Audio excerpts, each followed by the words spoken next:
pause that I'm done. Had no luck with my mom. Say, what will you do with your life? You know it's hard to survive. A cigar in my mouth. Maybe guilty but proud. Now I'm an outlaw on the run. Dangerous but it's so fun. Running, running low. Hold on, don't let go. Running, running low. Keep running low.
Well, I didn't know that the stakes were that high, Rafa, but I do appreciate how you're wearing a Naruto logo on your chest after I sent you the new Zion Williamson tattoo, like the meme account, you know? It's like how he got the Naruto logo around, his belly button, whatever. This cast today is in honor of the NBA Centel account. That's pretty much where I'm going with this, so, you know.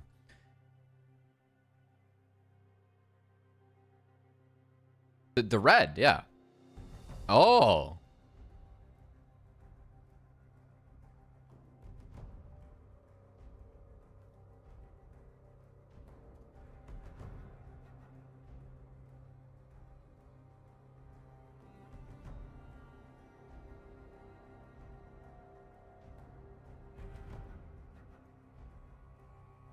Yeah, real quick. So, we have a graphic coming up. There was an official vote for the LPL broadcast of the Chinese league in order to have an MVP for the league. We had one internally for the LPL English, including people that were able to vote on our Discord, which you can join. If you could do command Discord in the chat, please join the conversation.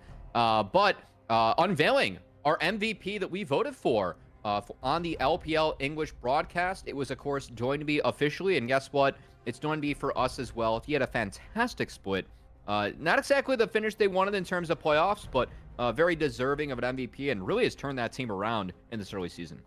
I mean, the group stage story was so centered around what NIP was doing over in Group D, being able to pull off what we all perceived to be a major upset over IG at the time, and then being able to just steamroll the rest of their group respectively. And that really does come at the credit of Doinby just being able to elevate all the individuals around him on that roster. Of course, our runner-ups being Tarzan, who is waiting in grand finals with Anyone's Legend at the moment.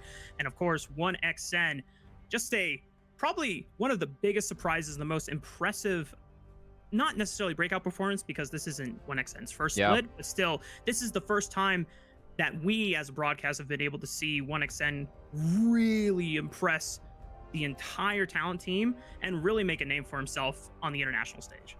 Yeah, honestly, I'm quite surprised to see him third. I thought the 1xN was fantastic, but I didn't have him as the best AD that we had in the tournament. But the story with him and Thunder Talk and how well that team was doing, really at the back of 1xN being quietly so consistent and pumping out the damage while the rest of the team, creates space, makes plays around him. It was quite good, but man, am I excited for the AD carry match that we have tonight, Rafa? Because for me, Paze and Jackiev, no one's been playing better than them, and excited to get into this one and see these two big names. I mean, Jackiev, just a legend of the LPL. Paze, an upcoming legend in the LCK, now making the transition to the LPL with JDG. Get a real test in Jackiev, who does look to be in good form. Going to be very exciting in the bot lane tonight.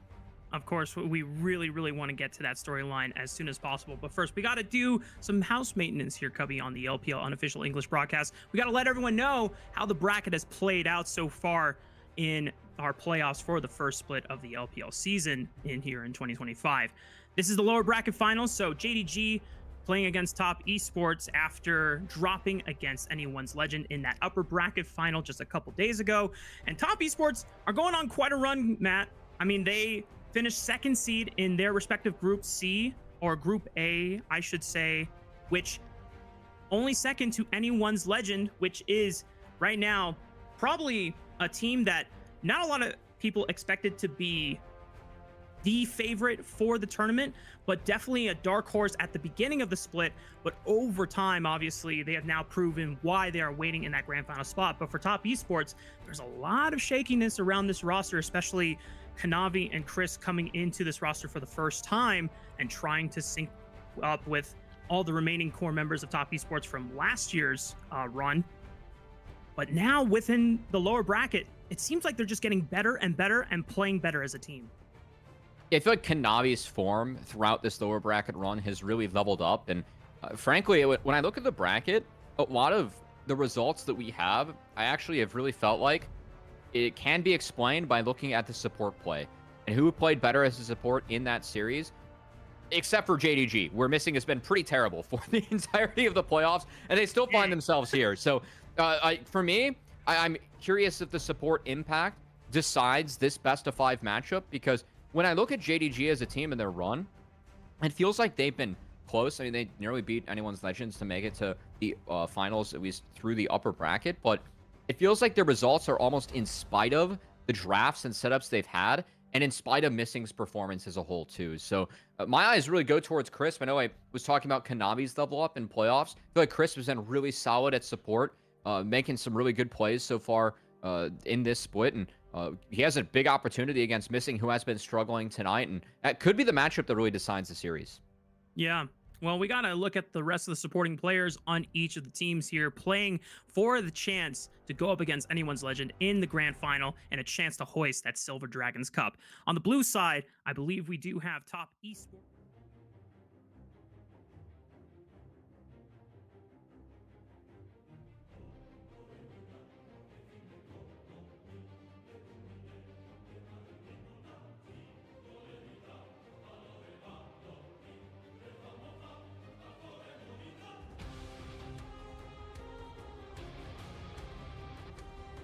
Paper going into the season, Matt, I think there's no surprise that both of these teams were marked with high ceilings and high potential just based off of the individual names alone. But when we look at the group stage and how things played out, there was a lot of question marks surrounding both rosters. And over time, some of those individuals have stepped up as needed be to clean up their play and get them to where we are now, while other individuals still have some question marks going into this lower bracket final.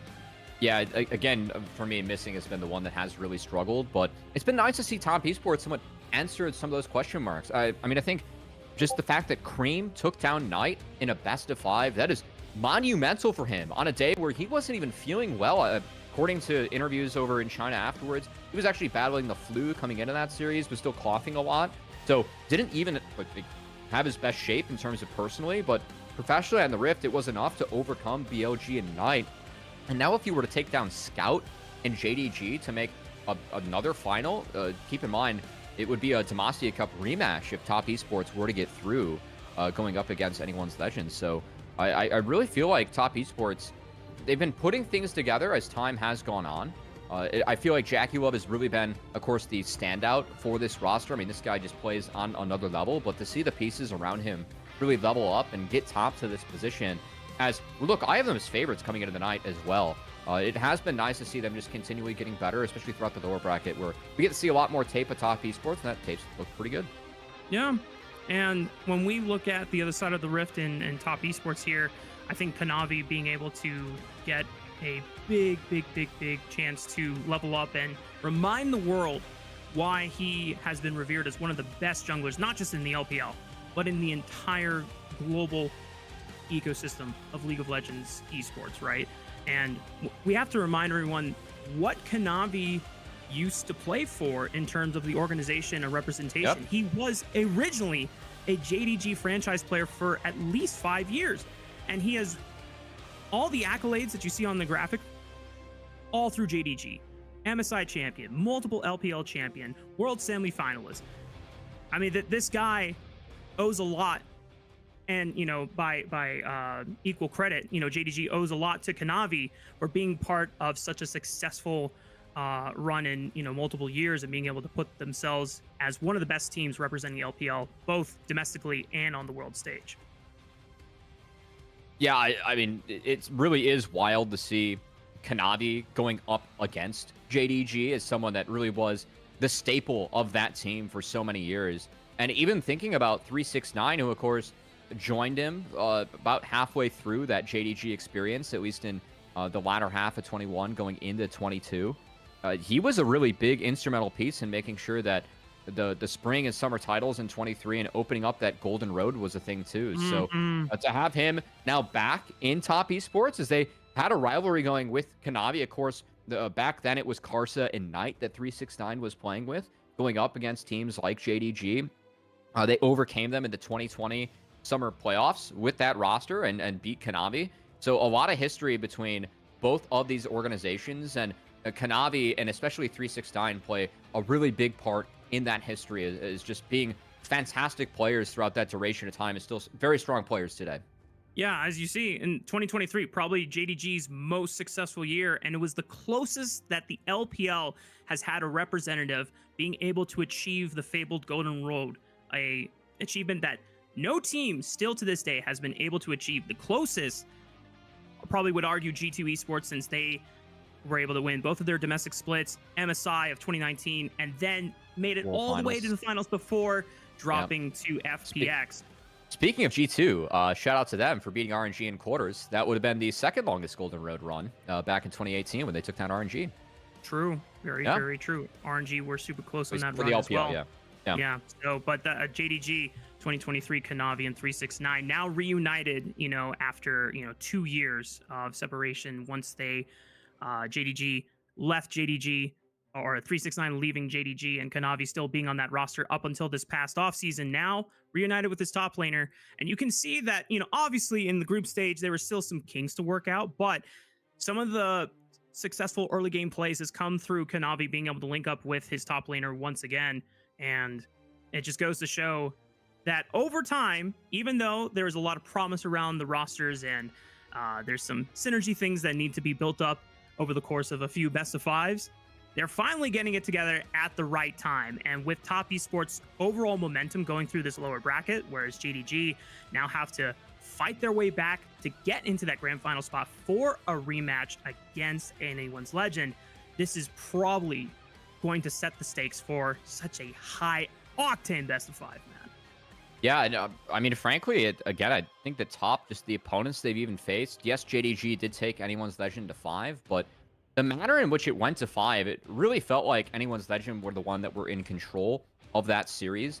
There were a couple games where they made poor plays that really got JD Gaming back into it, and a couple games too where, to be fair, JDG had really poor drafts. Like the Ash Braum into Lilia game, Missing was really struggling in that game, and it wasn't a good setup for him. And then game 5, I think everyone on Twitter was talking about the draft as like when I checked afterwards, because I usually cover a tier 2 league. I feel like I can't really go as hard on teams or players, but yeah, that draft was pretty unwinnable, and everyone else saw it, which was the case for JDG. So again, I really feel like today, if JDG wants to be considered the favorites that a lot of people would have had this roster at the beginning of the season going up against a team like Top Esports, Missing needs to play better, and the coaches need to set this team up for more success, because again, a couple of those drafts were just really unplayable, and Missing has also made a few games just unplayable with his own solo performance himself. So if those two things can change, then we could be in for a banger best of 5 tonight. If not, I do expect this to go Top Esports way.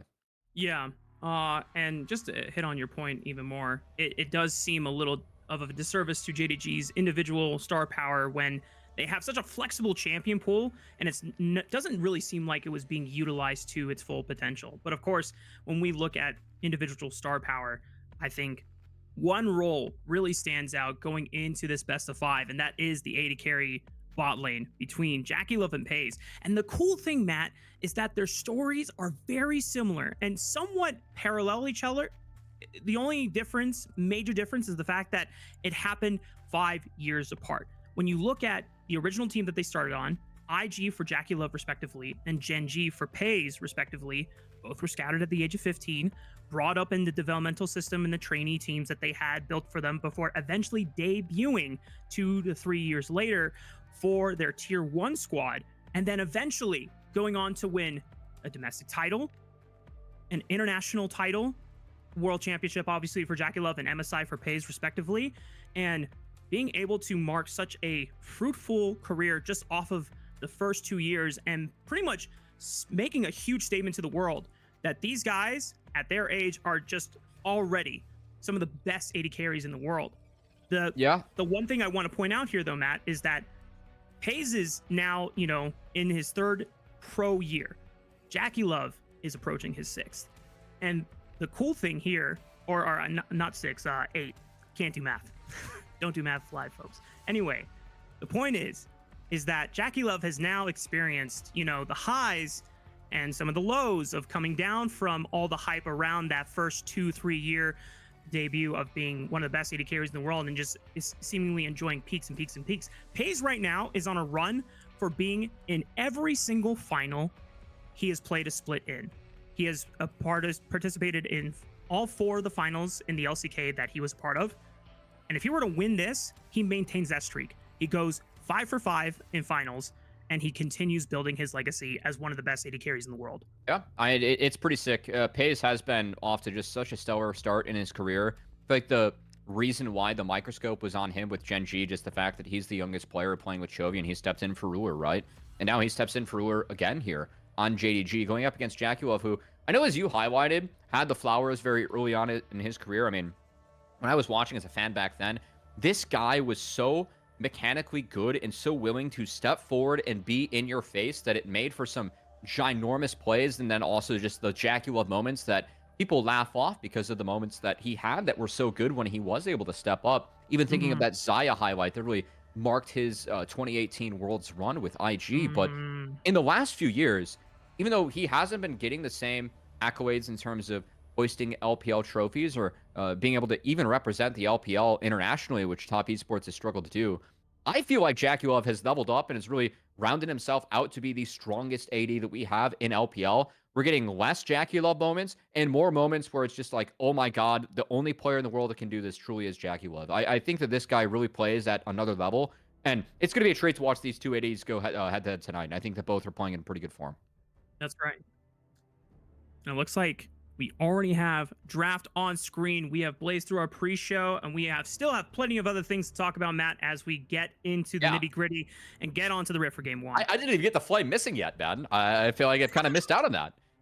As it looks like JDG, I'm going to assume they won the coin toss because they're on blue side for Game 1. Of course, it is coin toss to open up the series. If it does go to Game 5, you play a 1v1 to decide side select. So the fact that JDG starts off on blue, that is a big deal. We're seeing blue side, it's favored, right? You pretty much have to pay the Skarner tax on red. You've seen Callista tax usually be paid on red too, but more teams are starting to take away Callista on blue side to open up different openers for themselves.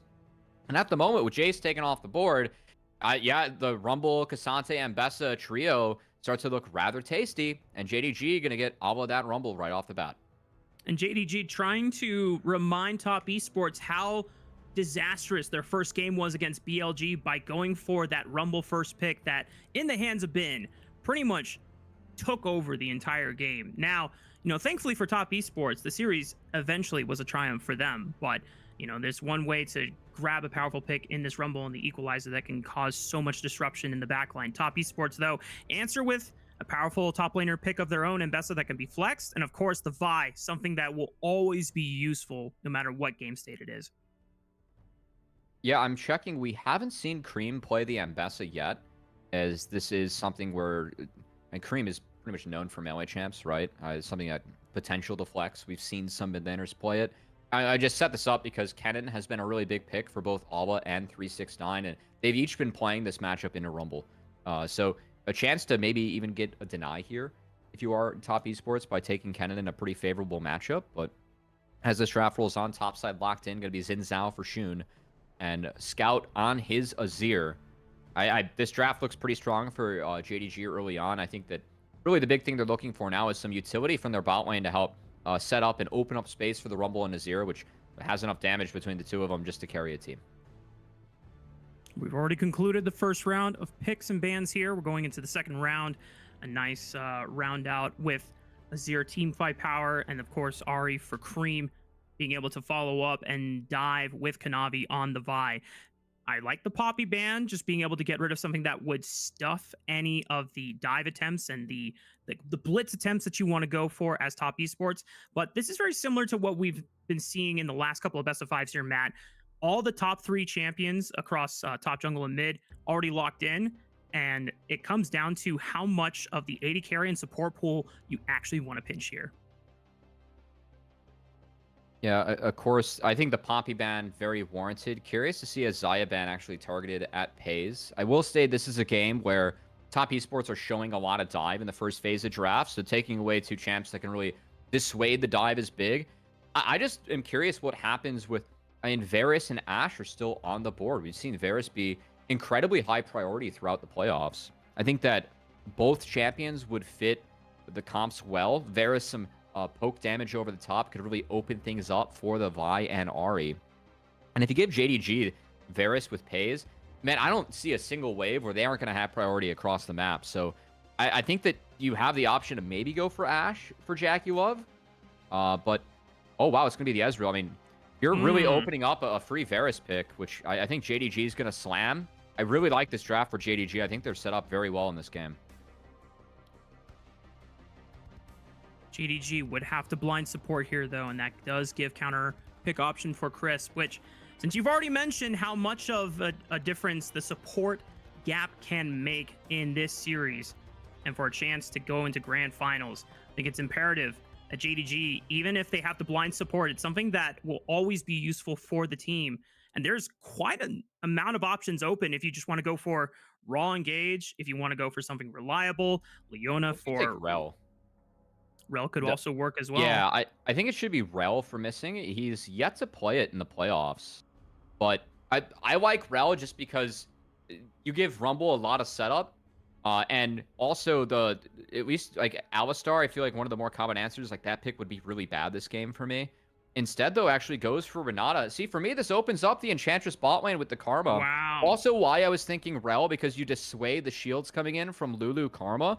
But going Renata's countered by Enchantresses. If you're able to outrange, outpoke the Renata, it's really big. So that pick, yes, it does give that big hostile takeover to deal with the dive of the Anvessa, the buy, the Ahri, but this does give Top Esports a winning lane in the Ezreal Karma. And the thing I'm curious about here, Matt, is JDG's confidence that they can just play a kite back composition here, right? Because when you look at power of engage, you don't necessarily have a lot of confident engage in supply. You can try and fish with a Varus ulti or trying to cut someone off with an equalizer, and maybe you send a scout on a mission to just scoop them all in with the shuffle. But it just seems like this composition is really hoping that they're ahead in lane and they're the first ones into objectives. What happens if that's not the case here, Matt? I will see it. If Top Esports are able to get ahead, they have a lot of tools to try and push the pace of this game, with Jaguar being that security blanket later on. I also got to say, I really like the Karma for Crisp this game. It's a nice thematic counter to the Rumble.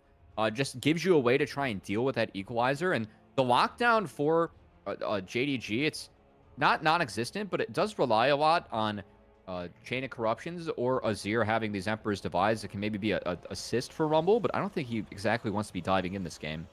He's probably going to deal with getting dove. So I'm curious to see if it's going to be the on-hit or the poke Varus. I am expecting poke Varus in this draft, but I feel like JDG, as you highlighted, Rafa, just with Rumble, Azir, and poke Varus, you own the lanes. It's going to be on Top Esports to respond to them getting pushed in. I think if there's not a case where JDG has push in these lanes, then something really went wrong early.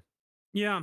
Well, we'll see if they can execute the composition to what it wants to do, because we have to remember, if this team is not able to get into the objective first, the power of the engage that it has is limited in supply in terms of reliability. Whereas for Top Esports, I mean, you've got a Vi and you've got two dive buddies in the Ambessa and the Ahri that will follow you into the darkness of going into JDG's composition. And Top Esports already in this game one opener, getting some aggressive vision into that bottom red quadrant here and getting a chance to actually sweep some of it out, denying even more from JDG. Do want to highlight some of the rune setups here. We have a TP for Pays with the Comet, so of course the poke setup will be the setup for Pays. And then in the mid lane, we actually have Scout rocking the grass. So of course, a very dive-heavy composition from Top Esports. Going to try and stack up the grasp and utilize the green tree to survive that. Wondering if we get the Henri's or Riftmaker coming in later on, or when the Nash's Tooth ends up getting put down. But at the moment, with the Ezreal Karma, you can really dictate what side of the map that you want to play on. Your level 1 is crazy strong. Top Esports utilize that to get some push into the bot side jungle, and it will be a split map, which is scouted out by both teams. As you called it, we got the double solo lane in the mid lane, as we've seen kind of as an evolution over the course in this LPL split. Kanavi and Shun just exchanging red quadrant jungles at the moment. I'm curious if there's going to be any changes in the game plan where either the junglers want to get a jump on the solo laners once they disperse, but it looks like not really any aggressive action is going to occur from either of these teams' setup is just going to be an exchange of plates on both top and bot lane respectively. Yeah, with the junglers taking this path, if you were to try and contest this wave, then you are set up to getting 3 or 4-man Dove if the top laner does head up towards the wave to support the dive, which in this case, each of our top laners did. Neither one tried to contest the wave on the opposite side of the map, so we just have the handshake. Usually, I like when teams are able to set up the split map to actually like contest the first 3 melees that spawn in the game. Yeah. It's not the case when you have champs like Rumble or Ambessa. They're a little bit too easy to force off, especially for the Rumble going up against an Ezreal Karma lane. I mean, if you walk into that, like, your health bar is gone. So do think it was the right scenario for the split map, even if I do think that there's a big advantage for getting those first 3 melee creeps, and really seen that as this lane swap meta, and as these teams have figured out just, you know, how to master this this early game. We've really seen it evolve to have those first 3 melees be so important. 3.5 minutes, nothing still aggressive on either side yet, but we do have maybe a point of contention. Just kidding. Junglers are going for opposite crabs first, but Kanavi does have a chance now to look for the bot lane, but he's going to get spotted on this control ward. That will protect JDG for now. Missing and Pays dodging out on the first few levels of this lane are big. Again, like Varus, poke Varus, you do need levels in order to really start contesting a lot of these lanes, but once you get those levels, then we've all seen how strong Varus can be in terms of contesting and pushing around whatever bot lane duo that he finds.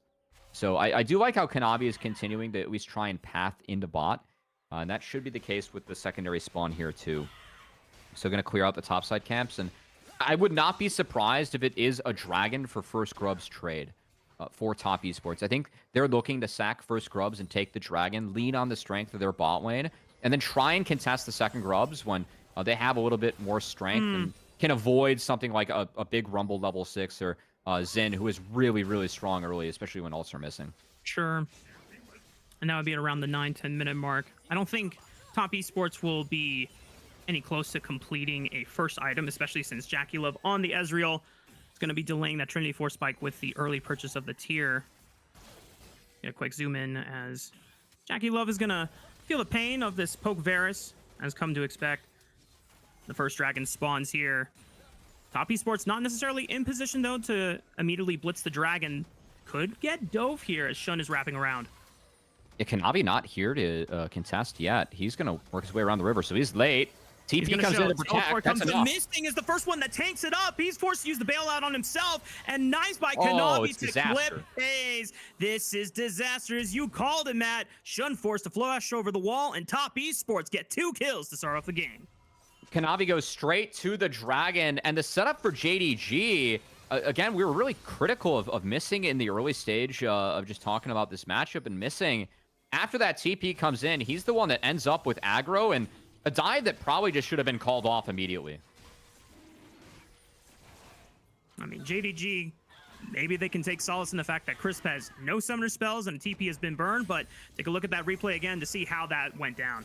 Preemptive heal, and I mean, missing just auto attacks and dies. I mean, sadly, that really has been like how bad missing is in the playoffs. Like, I mean, his JDG, they find themselves they're up in game score in the playoffs, and I usually don't like to, you know, look at stats and have that tell a story, but when you're a top 3 team in the LPL and your support in playoffs has a KDA of 2 total, that's probably not good.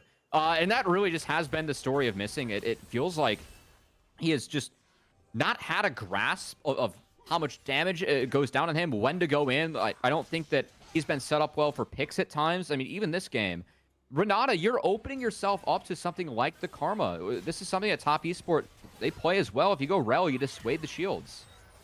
Nicely done by Alla to flash the Q, but he's still got a cease and desist to lock him down. Equalizer will slow. Kanavi flashes to confirm the kill, and 369 slices him down with the laceration. Cream in trouble, gets shuffled by Scout, but a good charm stops a lot of the damage that would have followed up on the Ember's Divide. Cream is still forced to use that Spirit Rush, and in the end, it's just an exchange of ultimates. However, Scout, gotta be careful. Charm, good sidestep. Well done from Scout. I do like how Cream played that out towards bot side. He did spot Xin Zhao taking the Raptors, so knew that if he went bot, Xin couldn't join. At the moment, Xin punishing Vi's gank bot by taking that top side away. Chris did scout it, but was not able to stop it.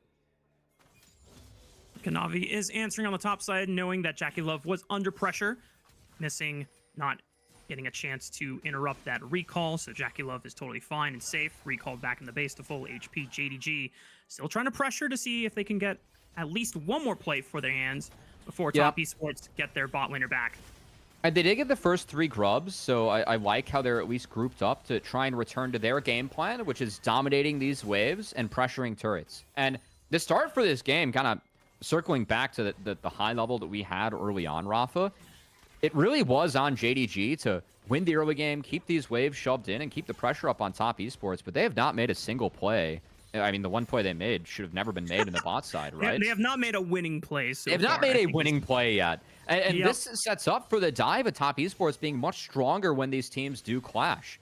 Like, if Vi's able to get big enough, we've seen with the Sundered Sky, her ability to engage a fight and just be disruptive and pump out damage. I mean, the denting blows, that damage adds up. And Kanavi being set up the way that he is can really open things up for 369 and Cream in these fights. So I think that it's a grim start so far for JDG. Yeah. Now, it's not completely doomsday scenario for JDG. As you called out, the big fight will probably come about the second grub rotation. The fact that Top Esports so far have been following the script as they've wanted to, being able to trade for first dragon, get that for themselves while sacrificing the first 3 grubs over to JDG. And the fact that they were able to penalize JDG for an egregious dive early on in the game gives them that little bit of extra boost in economy. I don't know if we're going to get Trinity Force Power Spike online by that time, since we're about a minute and some change away. Oh, but, yeah, no shot. But a first item spike for maybe Kanavi, maybe 369. They bring them over, and then that changes the story for JDG. I think that's a good call, Rafa. Again, if Sundered Sky comes in on Kanavi early on, will be very nice. I do like the setup that we have at the moment from Top Esports. They have the Ahri into the Rumble. That's just asking to send Vi up there by the second grub and then try an attack and get a kill down. Because if they were to find Allah, no flash makes it easier, and then no TP to return for the fight. Curious if we get Kanavi, who did finish that Sundered Sky in base before the grubs, to attack the top side before this objective spawns. 369 still has a teleport available, so does Cream. Not sure if they are anywhere close to their own respective first item spikes. Top Esports bot lane duo doing a great job of putting Pays and Missing under a lot of pressure under the tower. And at Top Esports, it looks like they are just setting up the pieces 20 seconds away from that second grub rotation. Missing is going to go for a base now. I'm curious to see if he's going to be trying to link up with Shun on the top side to contest for these grubs, and if Chris will match. Got Crisp, of course, walking up, but at the moment, it looks like Shun's looking mid. And Pays wasn't rotated mid either. This is something where I feel like JDG, they played Varus really well. He's been played in each series by Pays, and JDG has won both those games with Pays looking really good. Usually Varus is mid at this point because you just delete waves with your Q, and it enables you to at least see someone under mid-outer and step in the top river. Instead, they keep him bot, and it's just a complete trade. They're going to have Abba delete the top wave, so they'll just skip out on a wave. It will be the grubs 3 for 3 traded out, with the dragons now being even 2. But still, don't love this for JDG. I think that putting Pays mid, it might have given them an option to at least pressure for both. And I'm very surprised that we don't have the Varus mid at this point of the game, just because of how much dominance you get over the wave and whatever lane he shows up in. I almost have to wonder if it's just JDG being a little too nervous about trying to contest Top Esports at those grubs, considering that they are... None of their individual members have that first item spike. As 369 finds a pick on a scout. It's just a trade of ultis, but the flash from 369 forces out Scat Zone. Very aggressive from 369. Must feel like that flash is worth trading, as he made the choice to trade it out. There will be Scout now down. That summoner spell where you can be a playmaker on Azir. Also, of course, Scout did go for the Grasp. Is looking to go for the Yanris first. Couple options for the Azir with this build. Sometimes you see the Riftmaker. You get to play a Drain Tank Azir. He is really hard to dive and deal with. or we could see the Nashor's Tooth. But just getting the Leandres early to protect himself a little bit more, which does feel really nice. Just having that bonus health within the build can sometimes be enough to save you from an Azir Xin play. Or, sorry, a Vi Ahri play if you are Azir. Yeah, and it'll definitely pay off if he's able to survive a Vi Ahri duo combo assault where Scout down a flash means he has one less defensive tool to be able to get himself out of that sticky situation. Now, Top Esports looking toward the next 2 objectives, still 3 minutes away, but there's time now. And the fact that Scout is down a flash, I really, really want to see Top Esports try and take advantage of that, make a play, because the later this game goes on, it's not necessarily a hard scale outdraft, but you do want to take advantage of these mid-game spikes in your jungle mid combo. And I feel like that's where you get a lot of the advantages of being able to snowball this team setup you have for Top Esports as Kanavi. Baited. Oh, he didn't expect all 3 members from JDG to be waiting in that red quadrant. That's a big shutdown. Going over to Shun, and JDG want to continue the fight. Teleport answers. That will put all 5 members ready to defend. Scout is just forced to walk with the rest of his team, but nice little pick there for JDG to be able to pick up the jungler on Kanavi. Now, True Shot Barrage does cancel a couple backs there. And Top Esports might get a chance to take out this mid-tier turret. Rumble does burn the TP to go match bot. And again, that play, Kanavi getting baited in, well played by Shun and JDG, but that's enabled by Pays on this poke Varus having lane dominance in mid.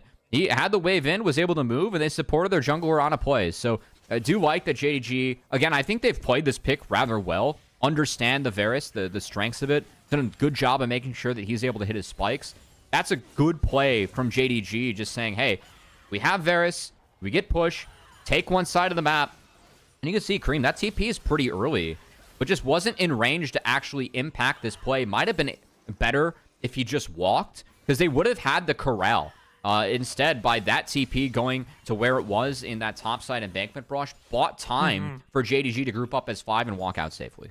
Yeah, and you saw that Top Esports were calling for the play because they felt confident that they had the first collapse, but just not having vision of JDG's other bot lane who was waiting in the wings. And big punish there. Now, Top Esports, it doesn't completely rectify everything that JDG kind of gave over to them in the early stages of the game, but those are the type of plays that JDG want to make to decelerate any potentials for Snowball that Top Esports want to make, because if they're ever ahead in gold, then the dive that Top Esports has just gets stat checked, and then it becomes so difficult for Top Esports to actually play the game into what JDG have as kind of like a fortress comp that just wants to kite backwards.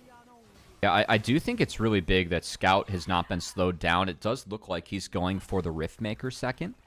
So this very kind of off-tank Azir build. But man, those Sand Soldiers can do so much damage if he's just keeps on living throughout the fight. And it's going to take a lot to take this Azir down. Between the Grass, the Overgrowth, and the Leandres, already sitting at over 2k HP 15 minutes in. That's a lot.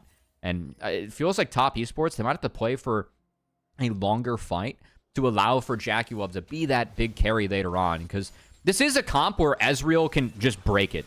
It's not like there's a giant tank that Ezreal is going to have a real issue dealing with.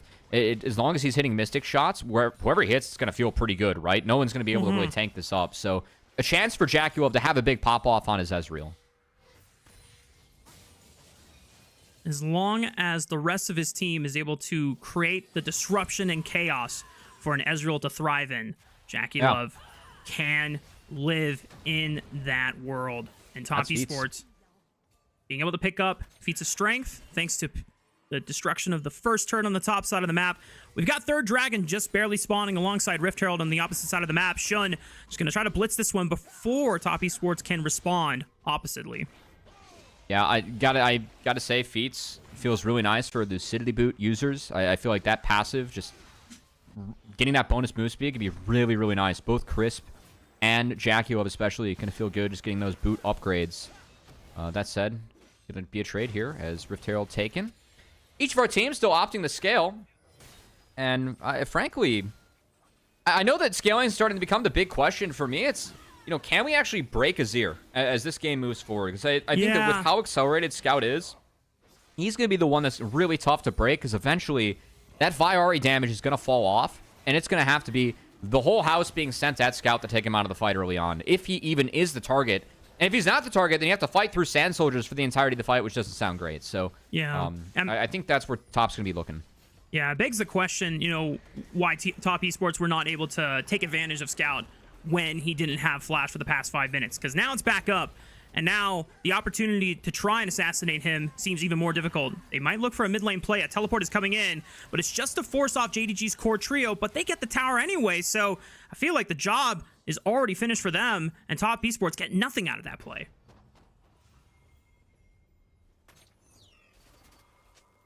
Yeah, I feel like JDG just kind of traded up a turret. I mean, they dropped bot outer. They took mid outer. Yes, it was the use of the Rift, but could open things up for FaZe even more. Again, he's the one that gets to delete these mid waves on the poke Varus. So with no mid outer, could really open up access to Top Esports jungle. As in the downtime, FaZe takes away a flash from Chris. That's going to be a win. Yep. Second time we've seen that happen. The Chain of Corruptions just forcing out Chris Flash. Now missing. Oh, trying to control some vision here. Cease and desist right on top of the Renata glass, but he throws out the hostile takeover. That buys some time. Kanavi forced the flash. Shun is there for reinforcements, and Kanavi is in trouble. JDG being able to punish Top Esports once again. Scout! Whoa. Flash onto the flashless Chris. Sends him right back into the waiting arms of his teammates. JDG on a roll. They don't care about what happened in the early game with that dive. They brought it right back. I think that's just an unwarranted call there from Kanavi. Yes, they had 3 on missing, but they weren't able to... 369 just was never really able to join the fight, didn't choose to. So down numbers, and again, fighting into that Varus that is really, really strong right now. Got a lot of work done against Kanavi. Again, Chain of Corruptions, it's down, so maybe they're thinking, hey, we can catch missing as 4, but missing flashes to buy as much space as he can away from Cream. And Cream's route to this fight, again, was really poor. He went around the red buff. If he just walks with Kanavi on top of him, maybe he's able to impact the play. Ends up joining late, wasn't able to interrupt Scout. Some tools burned on Shun to make sure that he could chase. But yeah, Cream, the first couple plays that have been attempted from Kanavi, yes, like it looks bad. He's the one that is overextended and dying. But Cream has not done a good job of following up. I think the TP with the first play was unwarranted, being that deep. And that walk around red buff, like, you're just wasting time, man. Just go follow your jungler. Like, what are we doing?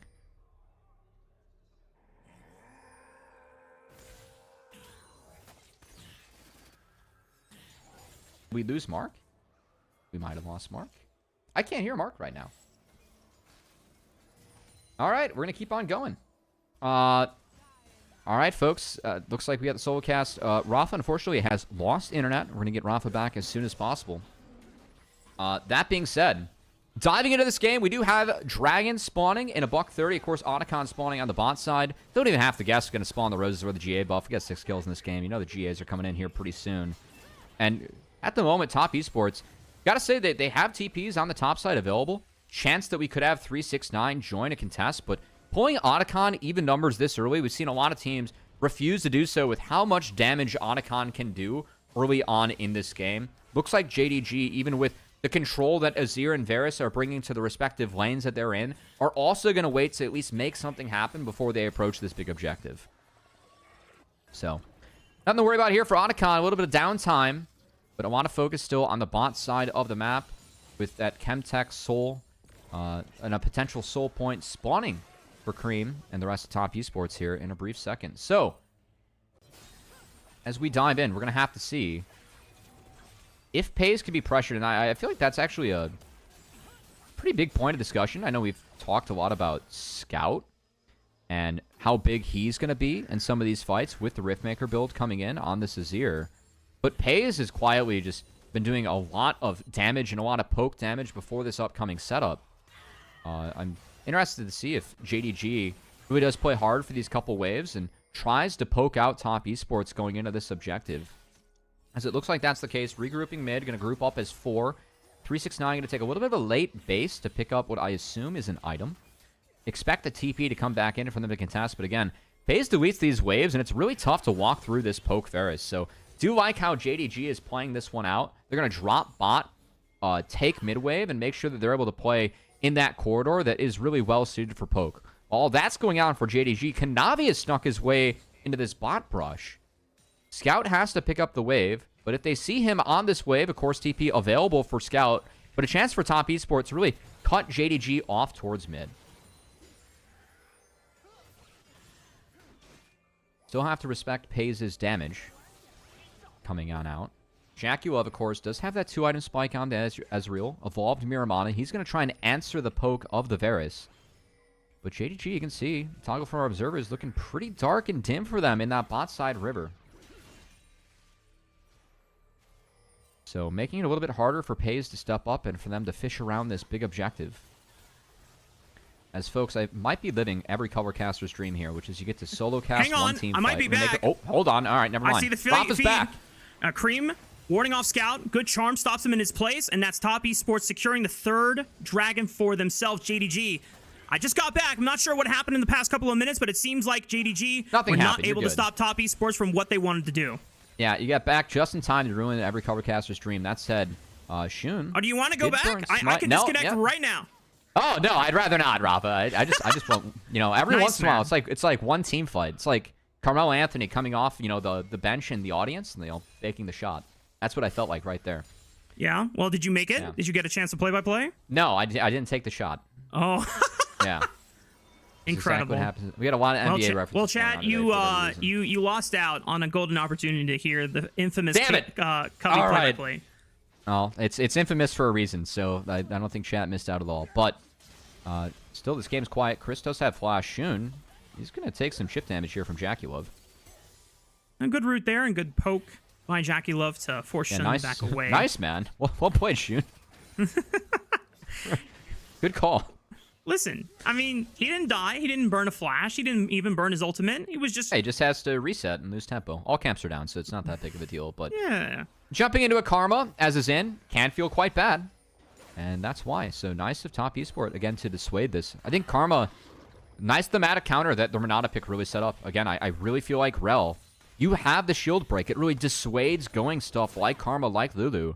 Because a good Q from Rel in fights can take that power away in an instant. And then you're just squishier and you're just worse as a champion. But going Renata, you're asking to get the Enchantress pick or the Blitzcrank from Chris coming through. It's the Karma with the Ezreal this game. And we have seen the Karma provide some headaches in this game for JDG and will provide more, as again, that in mantra E to get you out of these equalizers could be significant later on in this game. Teleport is coming in. Paze could be the target, but Season Desist is still going to go through, and the Smite 369 takes away the Edge of Night's spell shield, allowing the dive to be successful, but Scout answers back, scoops up Chris. Hostile takeover's massive onto the front line. Equalizer thrown down right on top. 369 and Cream trying to kite away. Kanavi falls. Good answer by JDG as they look for Jaculov next. No flash available. Arcade shift. He's going to try to trade one back, but it's only the support, not the ideal target for Jaculov as Top Esports lose their AD carry. It's only down to the soul laners and support to hold off the oncoming siege. I think he was going for Scout there. Did end up finding Missing, but a good turn on that find off the back of the hostile takeover from Missing. I didn't think that Scout with that flash ult, I thought he'd be in a really tough spot after he connects from the port. We're going to take another look. Of course, that Smite, as you highlighted, Rafa, enough to get Kanavi, 2 Paze, and 369 flashing to be just in range of the public execution as Paze gets taken down in the 1v5. Rest of the fight afterwards, again, Scout, that ult I thought was a little bit unwarranted, but it set up really nicely for the hostile takeover into the equalizer, and Scout was tanky enough to get out. Then Jaculov, again, I think he's looking for Scout here. Missing caught the W. Scout survives, so it's a tower that does go over to Top Esport, but a trade up in kills for JDG is this game still very close. And JDG managed to secure the Baron buff off screen in that lower third. Top Esports have a chance to burn this Otacon and at least for JDG's hand and trying to bait them inwards. Now, Top Esports, no flash on Paze, no flash on Scout. 2 ideal targets that they can look to isolate. Less than 4,000, 3,000, 2,000. Shot goes in! He smites it! Big heroic redemption for the guy! Being able to come back through on smites, and Top Esports lose big on another objective.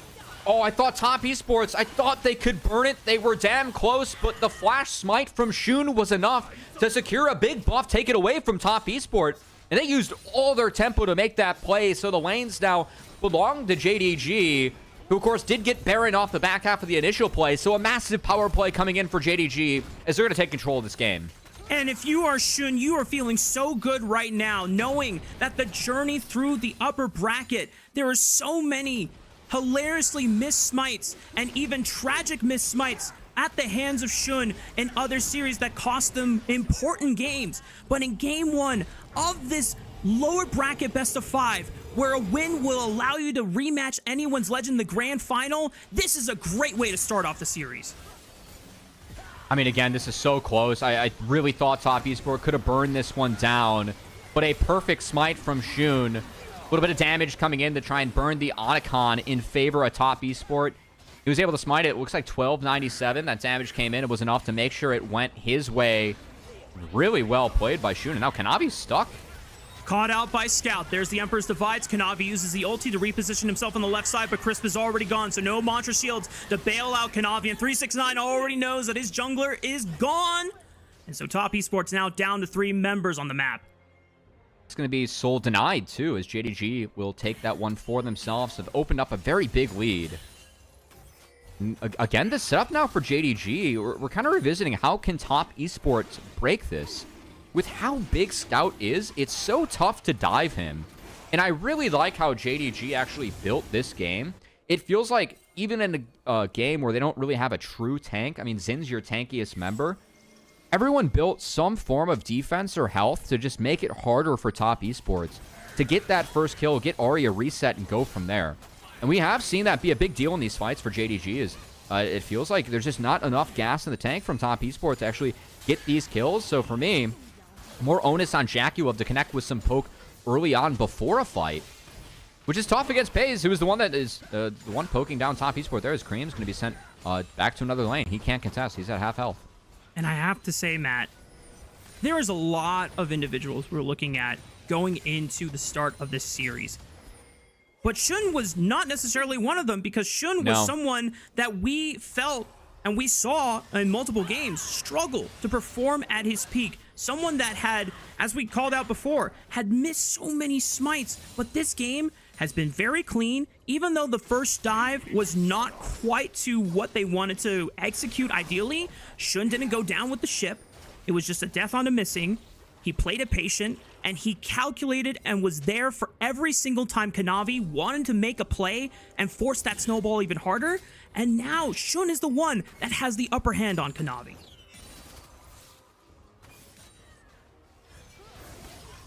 I mean, Kanavi has been the one that has really struggled in this game. I think I do want to say that Cream did not do a good job of following up Kanavi with a couple of the plays. So it feels like Kanavi put himself in a tougher spot than what it probably was, but still, some of these spots aren't great takes from him. That's really been the struggle of Shun. The biggest criticism of JDG has been Shun and Missing have not been synced up. They've not been playing well together. This game, it's been a bit different. It's actually been a good look for Shun and Missing. And this is the way you want to open up the series, especially when there's been so many criticisms and Fight mid. TP mid. Hang on. Lower third. Fight between 2 solo laners here. Teleport comes in. Cream tries to bail out 369, but Scout is there to answer. Cream has Spirit Rush to get out. This is bad. But I don't know if 369 has a way out. Good flash away from Scout. Cream distances himself away. Scout still in range for a Flash Emperor's Divide if he can get one more shuffle, but not in time. But meanwhile, the lower third, once again, the fight continues to break out in the mid lane as Kanavi fell to a pick from JDG's core. And 369 is trying to get a recall off before Scout can get in range. Cream is left as the sacrificial lamb. That's another member gone. 3 only for the side of Top Esports, while JDG still rocking with all 5. They're going to push into the base. Yeah, they can keep mid pushed in and then even play with his bot wave as the JDG solo laners escort this one in. And the Varus pick for me has just been so significant because it feels like now that Jaculov has a Bloodthirster, he can actually contest and match some of the poke. But we have really seen Kanavi get punished with the rest of Top Esports. And the fact that Scout is so durable on this Azir, he can flash in no fear and start forcing summoner spells off of the squishier backline members of Top Esports. And that puts them at even more disadvantage of trying to step up and contest JDG on the siege. Yeah, the flash burn got the flash off Crisp. That's a trade up. Also opens up the inhibitor take for JDG. As Top Esport will have to return to the map. We'll see what they can get. Baron is spawning. If they want to at least try and control that, but their Baron rip is not good either, so not enough time to even think about ripping this one down. Just going to have to get control and see if It could be a misstep from JDG. This is a little late, my friend. Yeah. I mean, even though that agree. Top Esports are the first one to this objective, the fact that they are 7,000 gold down, it just means that the target they pick, unless it's PES or missing, they're not going to be able to assassinate them fast enough before JDG are able to collapse here, as Top Esports eat a chain of corruptions from PES. JDG wrestle their way back into the top quadrant and getting ready to set up this Baron. Top Esports trying to struggle. Kanavi. Oh, no. He gets interrupted on the Q. Can't get over the wall. JDG pick off the jungler from Top Esports once again. And there's no smite contest available. I imagine this is the time to set up the Baron for JDG.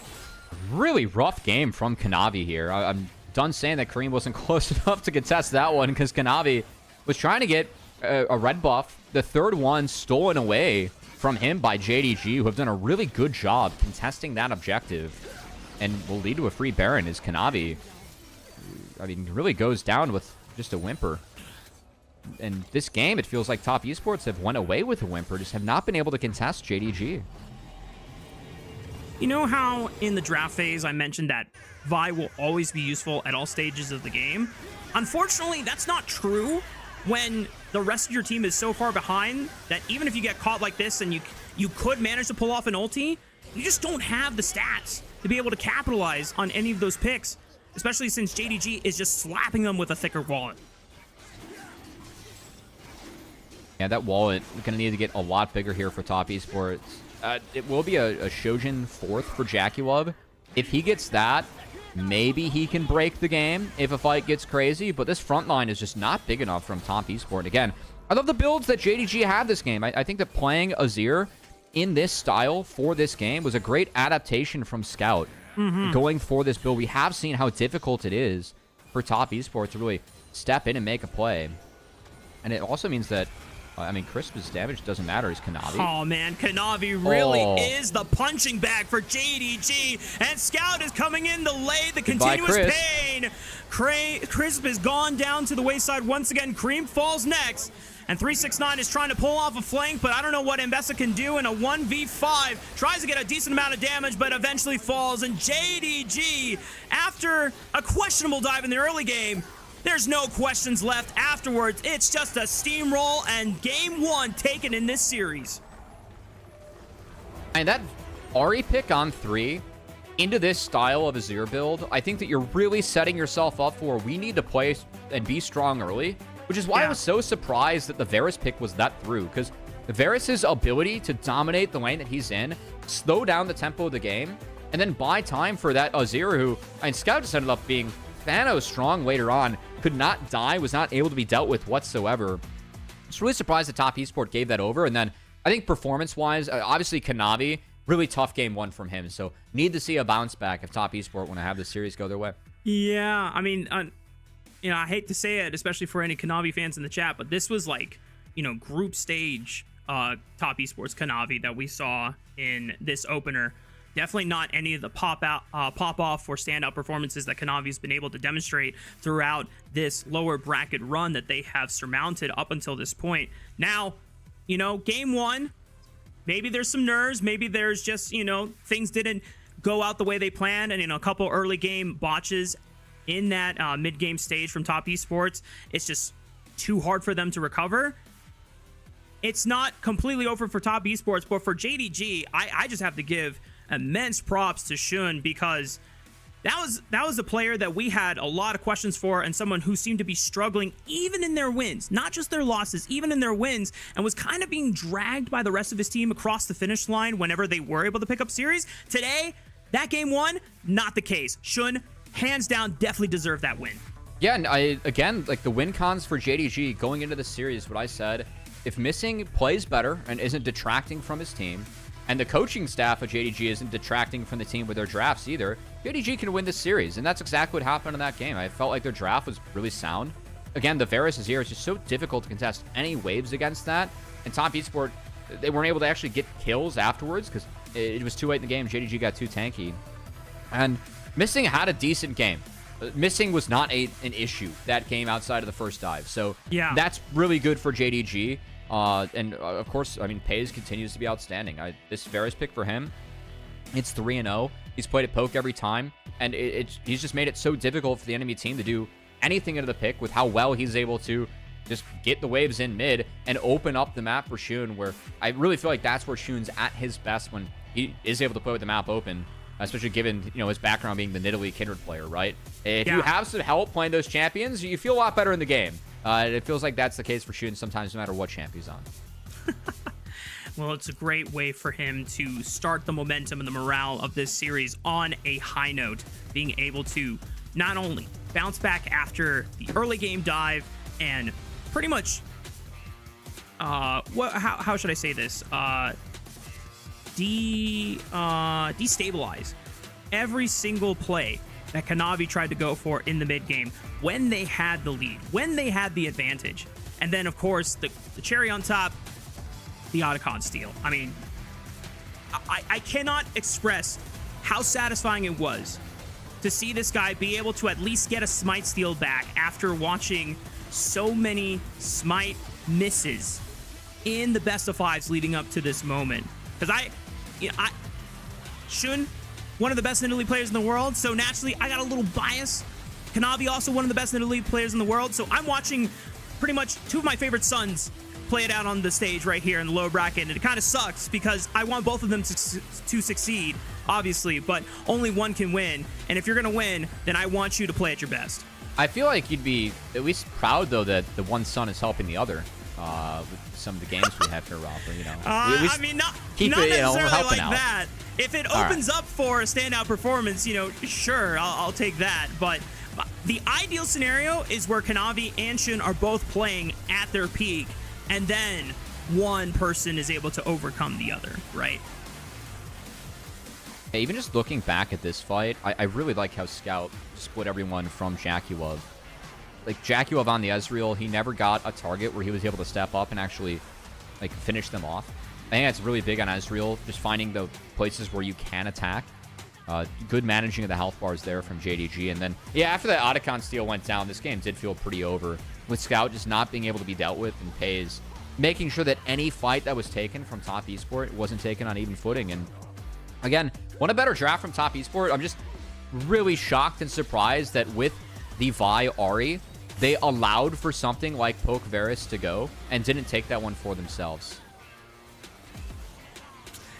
My dog decided to spread eagle on the cam, so you know I'm gonna do the decency of just, you know, giving him some privacy. Until Rafa, let's be honest. They don't want to see the clips. They don't want to see us. They don't want to see our They want to see the dog. All right.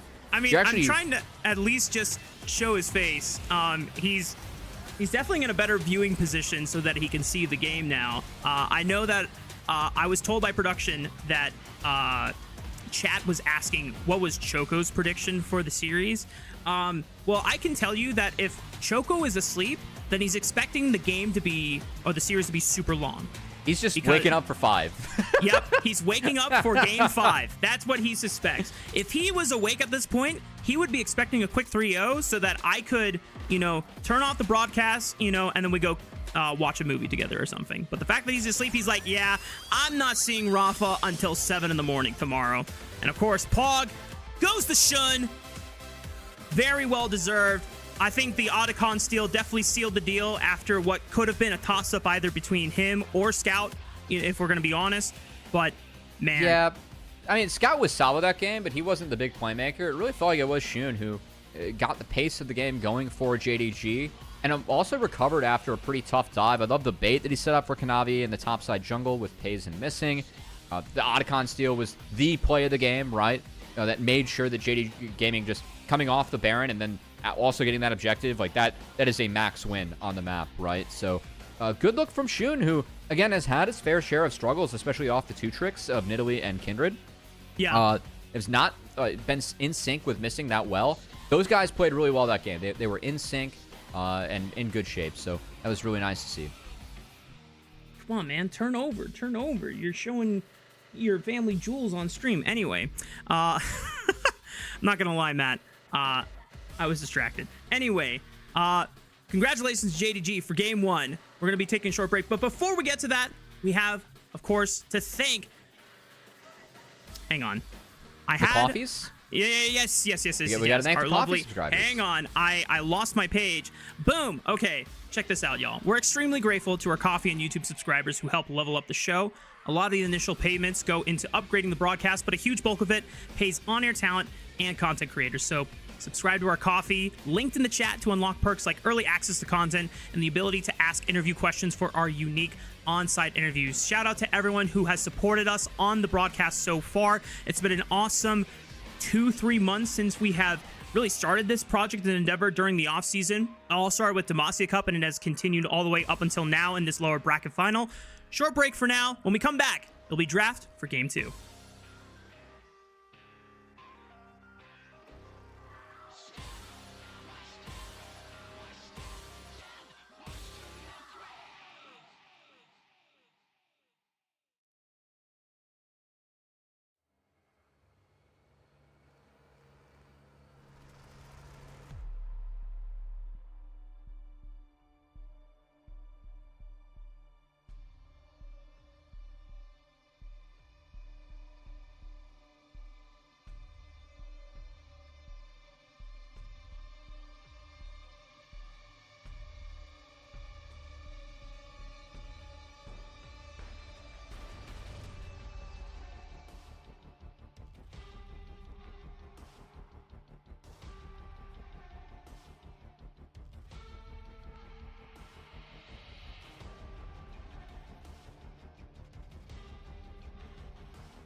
Welcome back, ladies and gentlemen, and I see that our production has done a fantastic job of giving my dog some privacy. Now, they've neutered him.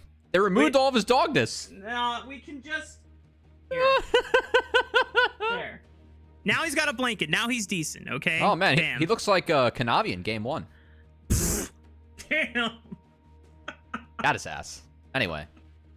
Well, that opens up our topic of discussion going into game 2. I mean, I was ready to start with the positives and, continue giving flowers over to Shun, because all the Shun fans have been waiting for the return of basically the Shun that they knew and loved from the glory days of BLG winning, their first 2 titles last year. And so now it comes down to, can Shun continue giving JDG that best jungler in the LPL form? Can he continue delivering that all the way back into grand finals against anyone's legend? I mean, after what Kanavi did the way, I guess Shun has to just make it known that, BLG made the wrong choice in the series, right? Going up against Kanavi. So I got to say that game 1, that was one of the better games I've seen from Shun, someone that has been a bit of a question mark for me. I still think my diagnosis of JDG, when this team's able to play self-sufficient solo laners, they're really strong, because their ability to just play around Shun, open up the map, and help support him. That team, this team for me has looked different when they're able to do that and get to play picks like Azir, who can pretty much lane on his own some and not be dealt with, whether he's mid or in sides. Scout's fine to do whatever he wants in that game. Just kind of narrowing up that strat book and narrowing up the focus to be on Shun.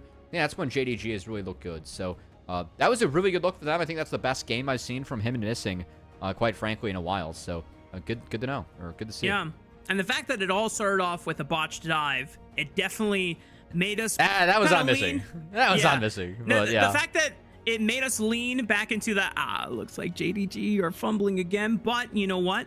They were able to subvert expectations and bring us back to what JDG can look like. Because at the end of the day, this is, from top to bottom, except for Missing, a completely new roster that JDG has built up during the offseason. They lost a lot of their core pieces, one of them being Kanavi, the franchise jungler for this organization for the past 5 years, taking a chance on Shun, who was dropped by BLG, and so far, it is now paying off as he is able to triumph over the previous JDG jungler across the rift.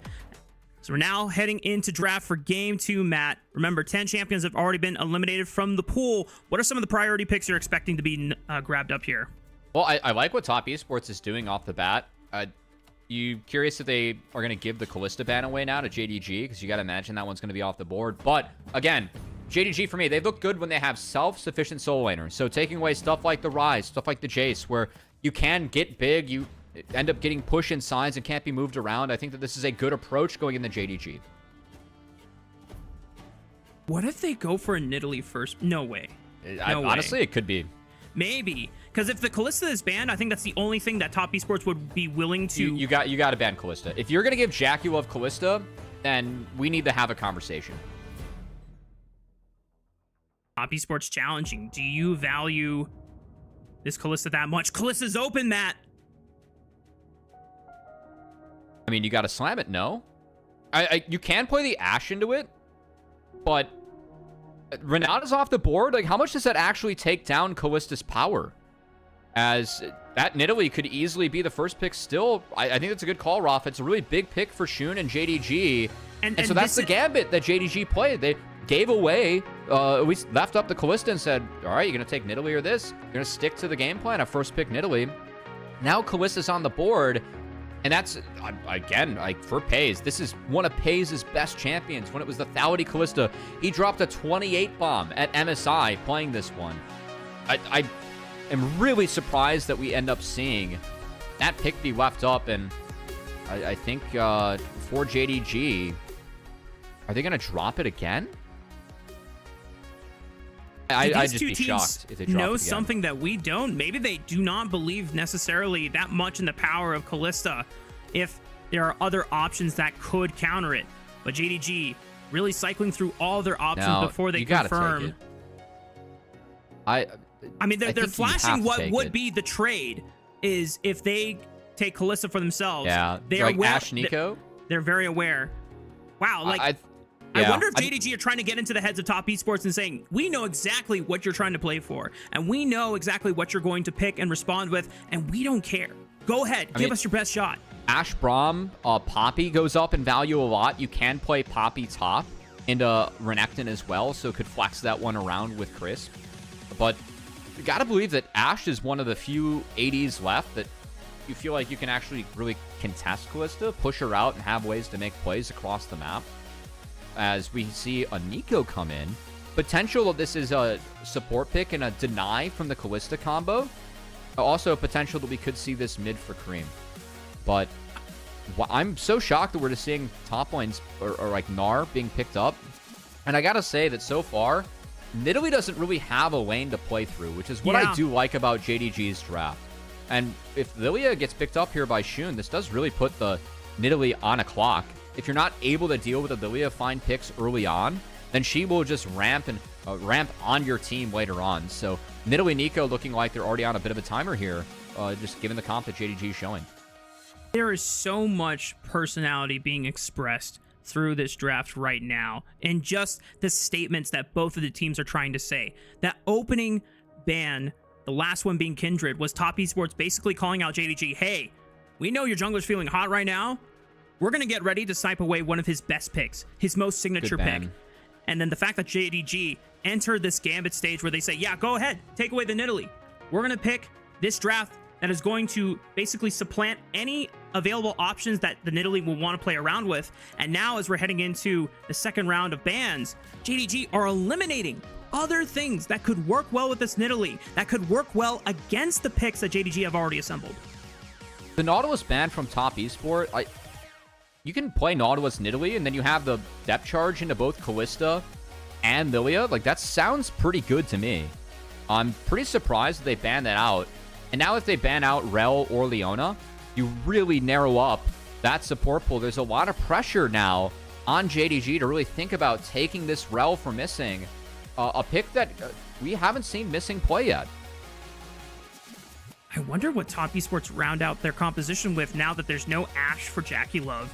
There's no Hui for Cream, which is something that Top Esports have run as the jungle mid combo in all of their Nidalee games so far. JDG go with the Corki for Scout. It's a safe laner that can just guarantee prio in a majority of matchups and then just be able to farm safely if it's something a little bit more volatile. I really don't like the response that Top Esport had in this draft by going for the Nico and the Gnar. And again, I think the Top Esport's already on a timer. So taking MF here for me isn't actually too terrible, because if this game gets to a certain point, then I think that they lose with what's showing. MF plus Rel is an option, or they can try and take something into Corki. But if they do put the Nico mid, they're really on a timer. I mean, I guess they could still go Rel, but that would put Nico mid, and I'm not sure if that's ideal for Top Esports. I think you would rather set it to Crisp and give Cream something a little bit more powerful that can take over the game. Now, something like Yonan. That would work a lot better and benefit from the attack speed buff that Nidalee gives, because, you know, for Misfortune, not necessarily a champion that's really strong off of repeatedly auto-attacking champions. It's mostly just centered around that ultimate, but at least now you have some part of this composition that gets better as the game goes on. See, for JDG, I don't think they could pick something like Alistar. It would be curious. Honestly, Camille's not terrible. You have some ways to play around Nico. Okay. Gonna be Alistar. I think that Top Esports kind of saved this draft in the back half. I'm still concerned because JDG scale pretty well this game. I'm not sure if the Gnar plus the Yone can overcome the scaling that JDG has. I just think it's really important that Top Esports are able to play out their 3 lanes. Because Gnar and Yone, in this mid game, you need to have the Yone into the Corki and the Gnar into the Renekton. But if you get that set up, it is really good for Top Esports.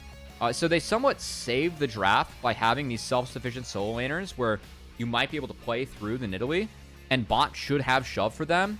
But man, if Corki and Kalista get going, I just don't think the comp from Top Esports has enough damage to actually get through either or both of those carries or a Renekton or a Lilia. Yeah. So I think that's going to be a struggle. So really feel like Top Esports are on a timer this game. And as we load up onto the Rift for Game 2, we didn't get a chance to show the audience what the talent predictions were across the board here. And we got to get them now before the game progresses too much. And I'm already in the hot seat because I was feeling Top Esports were at an all-time high coming into this best of 5 series. And, you know, that is not happening at this point. You know, that Top Esports could still win the series, but JDG looking so damn good off of the first game alone. And if it continues at this rate, you know, no one predicted a 3-0 for JDG, but the most in favor of JDG is Rude, who also predicted the 3-1 Top Esports victory over BLG last night. So, yeah, who knows? Maybe Rude could be the ultimate prophet here on the broadcast team. Could be. I didn't have things being this JDG favored, but things that we looked for, the checklist hopping into this game for JDG. Better drafts, better performance from Missing. We saw that in Game 2. I feel like we have a way to win this draft as JDG in or we saw it in Game 1. We have a way to win this draft JDG in Game 2. So see if Missing can play well again. Top Esports already trying to use the power of their composition. Level 1, pulling Shun out of the red quadrant. They're not going to be able to stake out this ward before Chris got it. Oh, yeah. Well, they got a sweeper. Nice for Top Esports. And now it's completely covered in darkness for JDG on their own red quadrant. 369 is going to drop a ward here to try and see any lane swaps that might come out from JDG. But with both of these top laners, I feel like it would be not ideal to I send... think you want standard lanes as top. Yeah. Yeah. Like, the Gnar can get pushed around by Renekton a little bit early, but I do think you want this MF Nico 2v2 into the Kalista Alistar, and that's what top are trying to figure out now. Okay, they saw the bot lane on the ward that Pays is going to kill, and they're going to go get the 2v2 1v1 lanes that Top Esports wants. Yep. Ideal for Top Esports since they have the range support into the melee support Alistar matchup. Yeah. So Top Esports should be able to get the push here. I'm curious now, as you pointed out, and we've seen this matchup over and over again between Nidalee and Lilia. Early on in the game, Nidalee does have the advantage. If you get push in your lanes, if you invade with a collapsing support, a collapsing mid laner, Lilia suffers. But the Lilia is unchecked and is allowed to scale and farm up with no oppression whatsoever. Lilia just pretty much out-damages Nidalee in team fights. The utility is pretty much matched, if not outmatched, because you can have a massive team fight engage with the Lilting Lullaby. And the only thing that Nidalee becomes useful later on, not necessarily in reliable damage, but in just terms of vision with traps and just being able to be a glorified support kitten. Yeah, I think that kind of going off of what you said, Rafa, it makes the early game for Top Esports just really important that they're able to get something, anything going for themselves. And I think that the level 6 of the Nico, the Yone, the Nidalee, they have to do something with that spike to pop the Lilia in these fights so that she is not allowed to ramp throughout the fight. Because if Lilia is not dealt with, then we've seen what she can do. Top Esports already trying to take advantage of this window. Kanavi skipped the last 2 camps of his blue side jungle to try to get the invade and look for Shun. But he's already clearing up the cross. Missing with the flash engage. He's tries dead. to go in, but maybe just a little too early because Shun was not in position to capitalize. And Missing goes down for first blood. Shun also taking a lot of damage on the back half. And Kanavi now has a chance to stop recalls and even fish for a red buff on the back end. I mean, what is the idea here from Missing, man? Like, these plays are just indefensible from him. As we'll see if Chris, he has the ability to maybe tank the tower a little bit more with taking over a minion, which I know that you saw, Rafa. With we had the observer zooming in on the siege minion, but missing the flash commit with how low he was, there was no opportunity to even turn for JDG. And now it's just going to be a poke war, which Kanavi with the red buff should be able to win. Chris can look to chain the root through the red buff.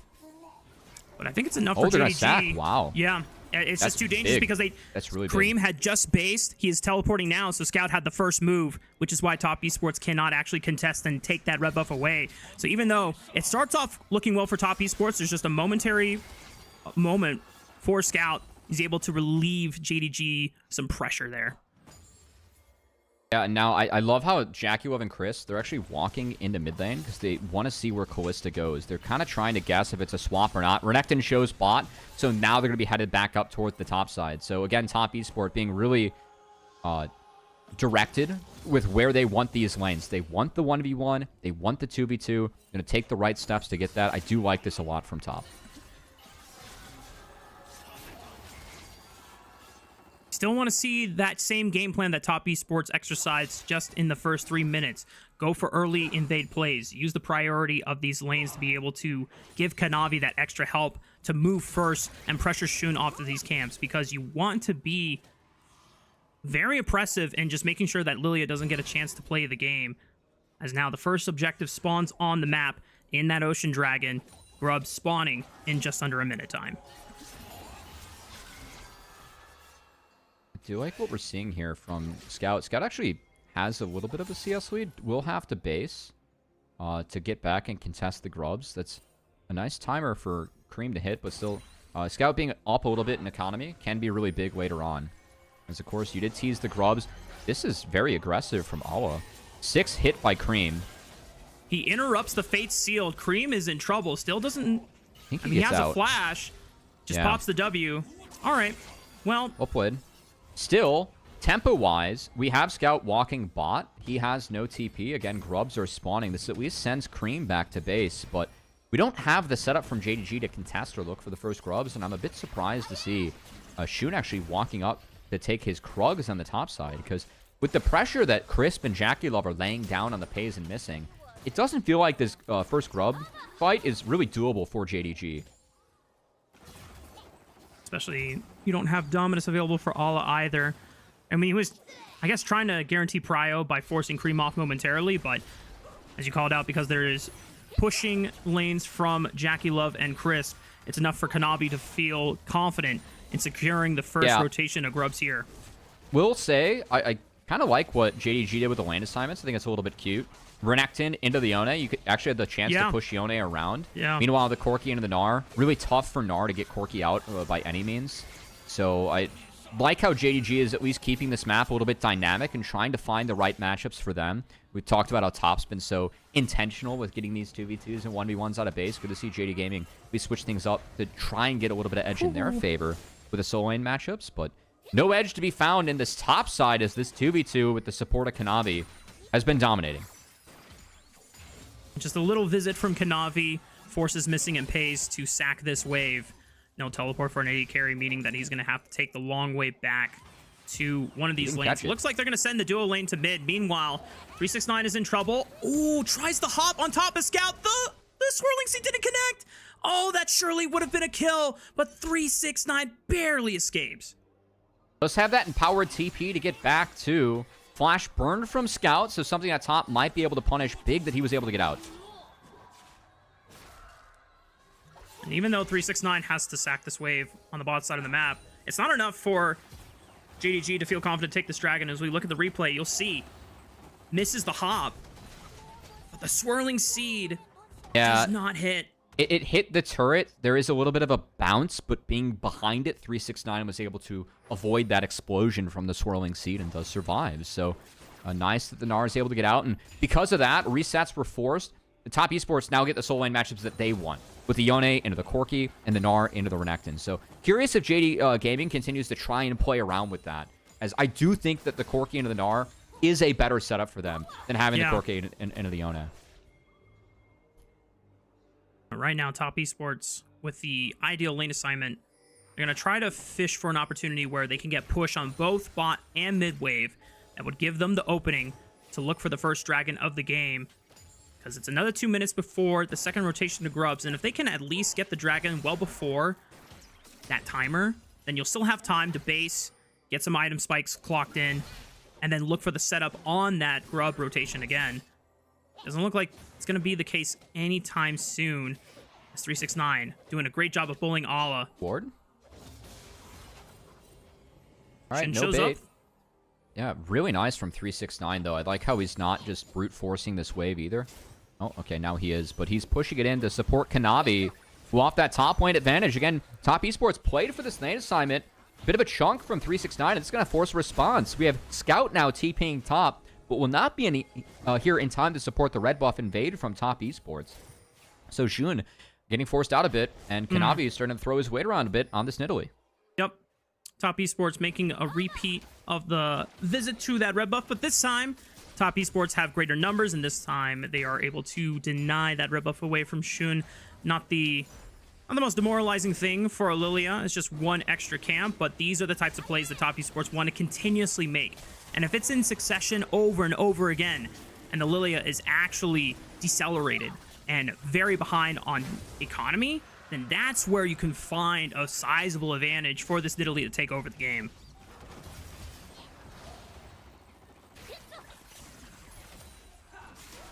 Kanavi going to continue to go through his own camps after taking that first dragon and make his way up towards the second grubs. And that's where we're going to have to see if JDG can test or not. Because 6 grubs does feel like a win con, especially for teams at this level. Especially when you've got both Gnar and Yone as your solo laners. Both can be very adept at taking down these turrets uncontested. Exactly. 369 goes Mega now. Will not have Mega once these grubs spawn. Might not be the most ideal timing unless 369 can just get a massive shove on the wave and force Scout to be occupied while the rest of top esports force this grubs on spawn. I mean, Shun's on the other side of the map. They're dropping this. They're just trying to play for anything at bot outer, and the Yone is already in base, so nothing to be had here for JDG. Now you have to play against a 6 grub Nidalee and try and scale into this game, get the Corki going, get the Lilia going. It just feels like with the first play from Missing being jailed so much in this 2v2, never really seen JDG get anything going. That's likely going to hurt their comp as this game goes forward. But still are able to scale really nicely. Some potential there, but being this far on the back foot now with 6 grubs in the hands of this Yone and Gnar, as you highlighted, it could be dangerous, but Awa. Cream forced to use the Fate Sealed once again as All interrupts it. Dominus popped and exchanged for Cream's own ultimate. Just trading spells at this point. No danger for Cream. All trying to get some priority there, but there's no objectives to really fight for. I guess it's just kind of a stat check and just a moment for Alla to see, hey, can I actually force anything out of Cream at this stage? Not quite yet. I like this from top esports. Again, both solo laners just hit recall at the same time. They're going to switch the lanes to get the matchup that they want. So Yone into the Corki. Gnar into the Renekton. Good chunk from Jackie Love on a Pays. Does have the Fam Scepter, so we'll get it back up in a couple waves. But really all eyes now on top esports. They have 2 minutes with plates up where they can get a little bit more from this 6 grub advantage that they have. Curious where Kanavi goes.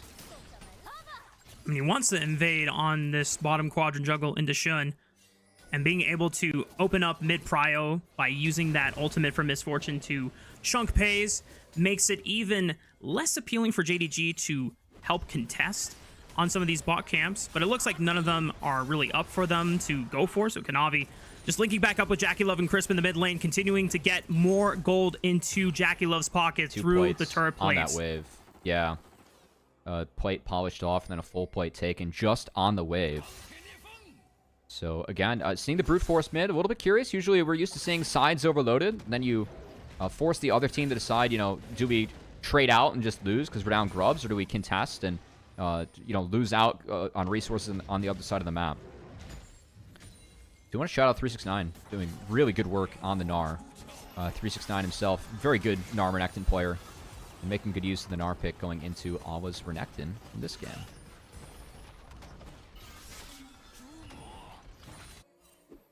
So a lot of plates that went over to top esports, Rafa.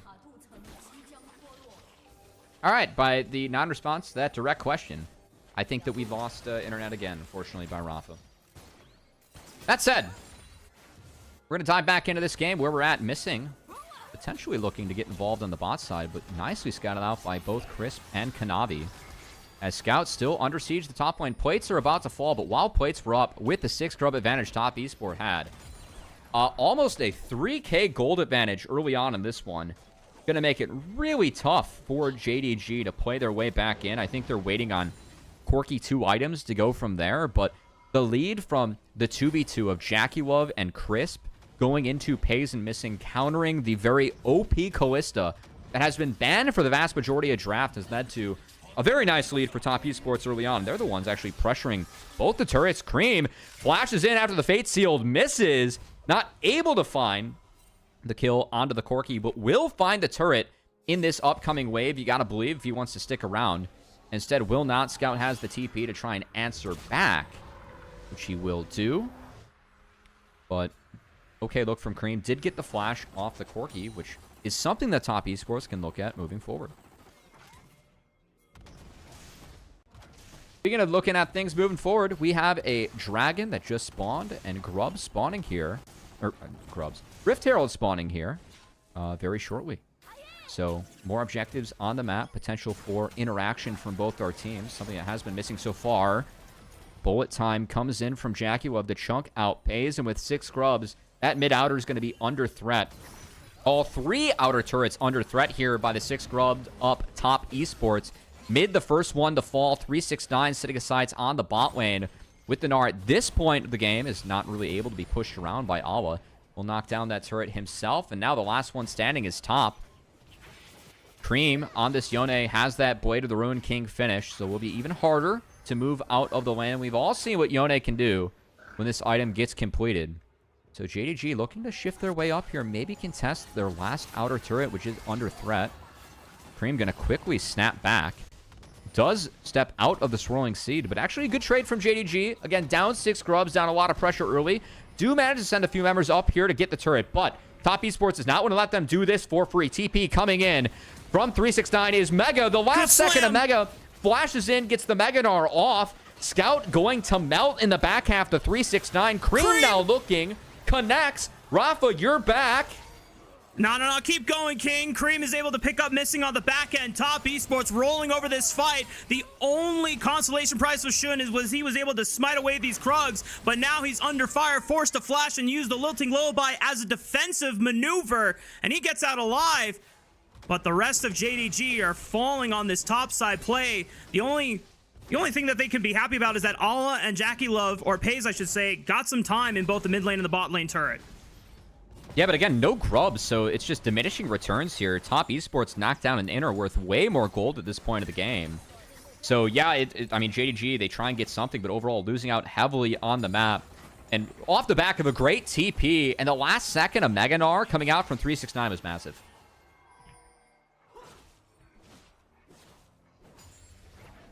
I'm gonna take a watch back at that replay, and now I get to see it since, once again, my internet cut out. Not sure why. As we get a chance to see 369 TP immediately and look for this play. Again, Pays just wasn't able to be involved. 369, last second of Mega, connected with a Mega Gnar. That wasn't enough to help clean up 2 members of JDG. And of course, that flash now missing from Shun. That's going to make this second Dragon of the game. Dragon has been delayed in terms of the takes, as the Grubs were the focus of Top Esports, and rightfully so. And now second Dragon, impossible for JDG to contest. So this will go over to the hands of Top Esports. 6 Grubs, 2 Dragons. This is a better start for Top Esports versus the Game 1 fiasco that came out. I was a little concerned that Top Esports wanted to run back an early game driven composition after the first one did not go their way. But this time around, whatever happened in the back room, a good pep talk from the coaches or just a good motivational speech from one of the players, whatever happened, Top Esports are back in shape.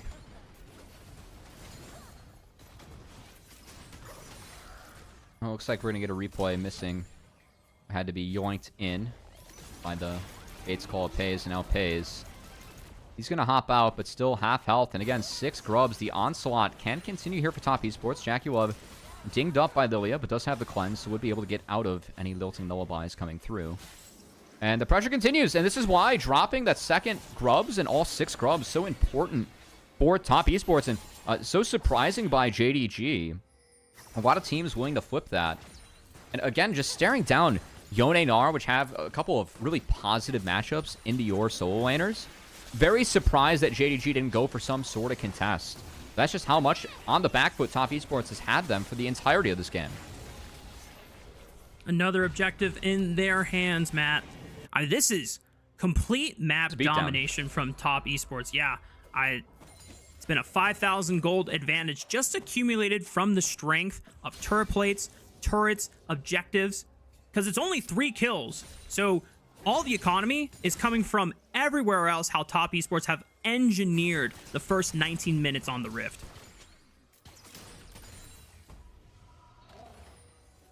And JDG, they're going to have to engineer somehow another 20 minutes on the Rift, too, if they want to really get themselves back in this one. The 2-item spike not in yet for Corki, not in yet for Lilia. 2 to 3 plus items is what they're looking for, and then looking to avoid a big Pop Blossom, a big Mega Gnar, a big Fate Sealed from Yone, all of which could seal the fate of JDG in this game, too. Yeah. And I Good feel news like is that MF falls off. Like, later on, I think things are decent for JDG, but the scoreboard right now is just looking very grim for them. It's going to be really tough to get back in this one. Yeah, and I think the nail in the coffin is going to be how this Otacon fight plays out, right? If Top Esports get it with no contest, it just seems like JDG have really just checked out of this game and have given up all agency, as Scout getting flashed on by 369 is just a solo kill for 369's Gnar. 369 is a beast of a player. His Gnar is a beast of a champion, and he's been a beast in this one. He's going to fall to Awa, who did TPN. Pays in trouble, though. Mid-fight, Pays already pulling back, missing with the Fate's Call. Gets his support out of danger. Jackie Love still on the hunt.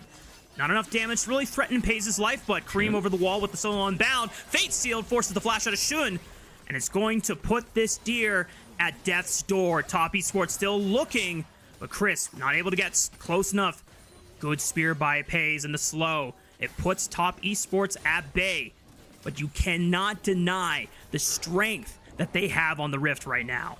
Yeah, this is going to be an inner turret falling, and look at Cream pushing mid 2. 6 grubs, Rift Herald, goodbye to your turret. Jackie will clean that one up. Cream cleaning up a mid inner, and just like that, I mean, 5 turrets taken by Top Esport, and the last inner is at a 4th HP. A lot of flashes denied from JDG too. Taking Shun's flash at the back half of that play was significant. And now Shun's in trouble. Exactly, he could be hunted. That's the target they want to capitalize on. 369 with the TP cut off Shun's escape route. Cream was able to follow up with the Soul Unbound as well, paired with the Q3. Shun is now down for the next 30 seconds. Fortunately for Top Esports, Baron is not up for 3 minutes, but you know what is up? Otacon is. No smite for 20 seconds, and man, it just feels like JDG going out with a whimper in this game. It's been Kanavi able to dictate the pace of this game on the Nidalee. Game 1 was a tough one from Kanavi. Did not look good. At times looked like he was still jungling for JDG, but in this game, he has been owning Shun. And the 2v2 having so much pressure, missing being jailed. Shun and missing haven't done anything on the map. As we get another look at this one, 369, that preemptive flash, very nice. Got Scout's flash. That's a positive trade in the first place. And with the red buff, just able to chase down the Corki. Those W procs helping make sure that there's enough damage in the tank for 369, who moves to 3-1 and really has been the MVP of this game so far for me.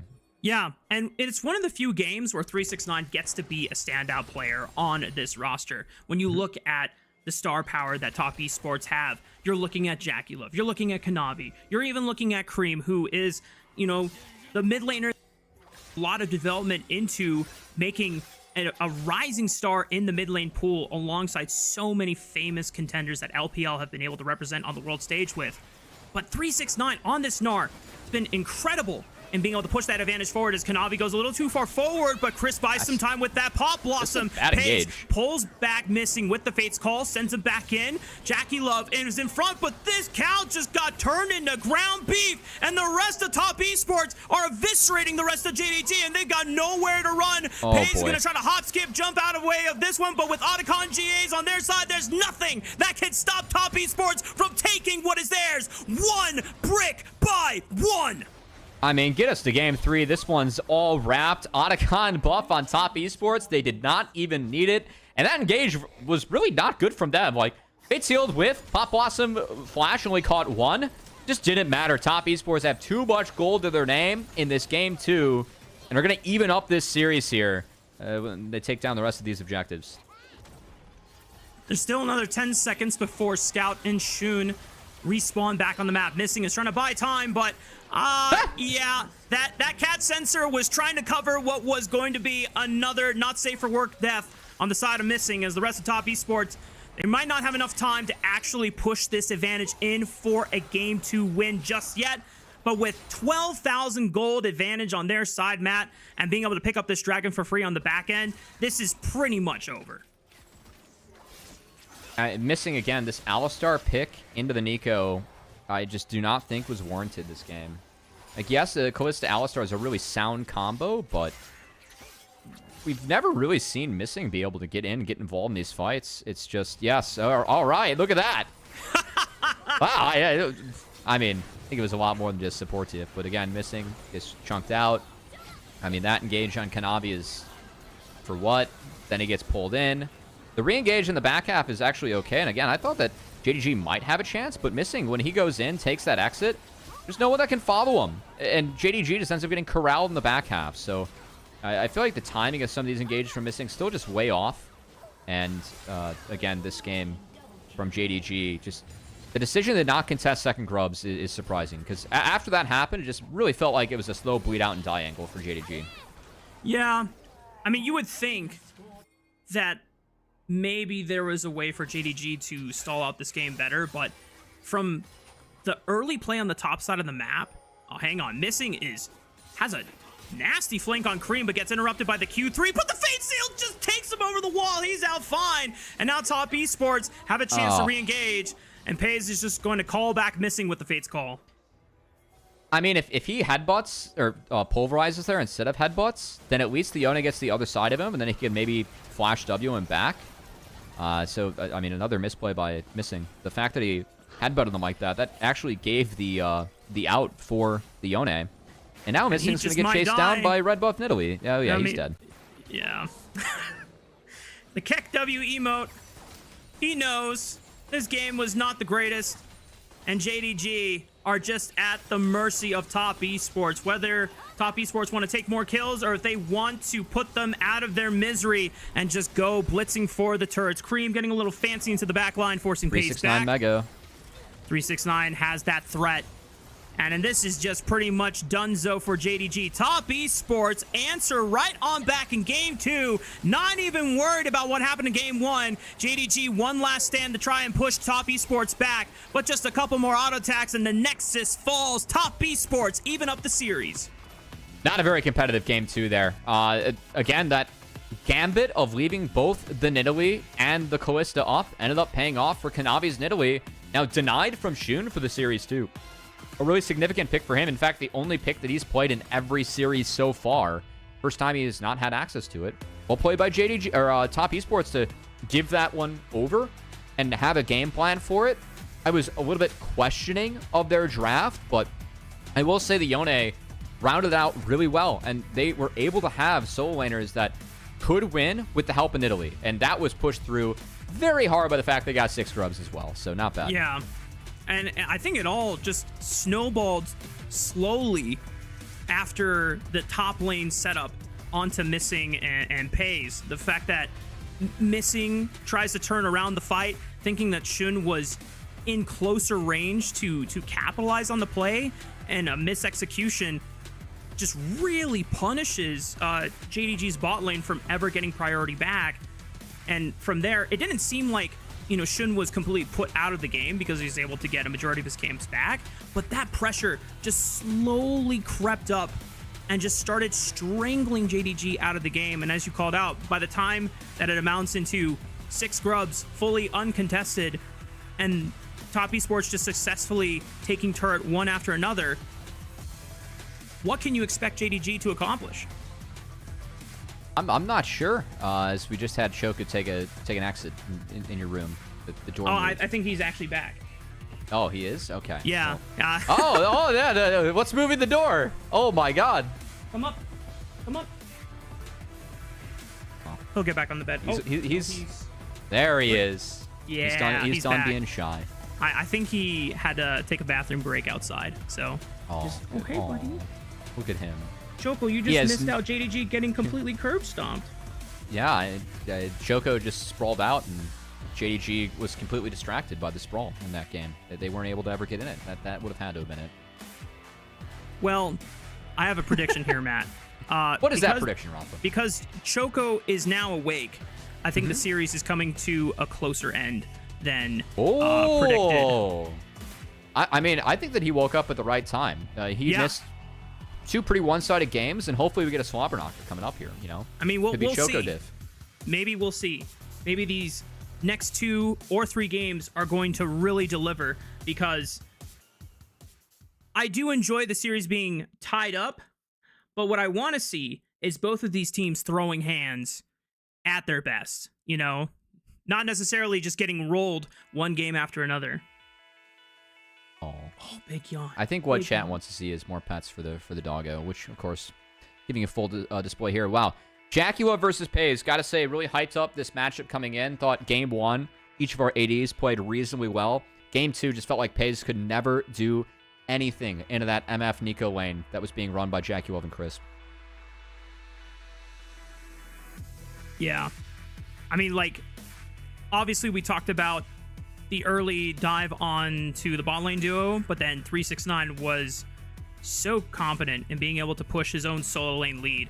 And the funniest thing is that JDG was trying to, you know, swap their solo lanes around and have the Corki answer the Gnar while the Renekton handled the Yone.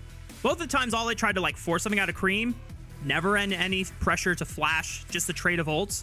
And eventually 369 somehow wins the 1v1 against Scout there. So that is just disaster scenario for JDG. So now it just really begs the question going into game 3. You know, what do JDG try to answer back with? Because we've had 2 compositions where Top Esports won the Blitz the early game. Game 1, not successful. Game 2, very successful.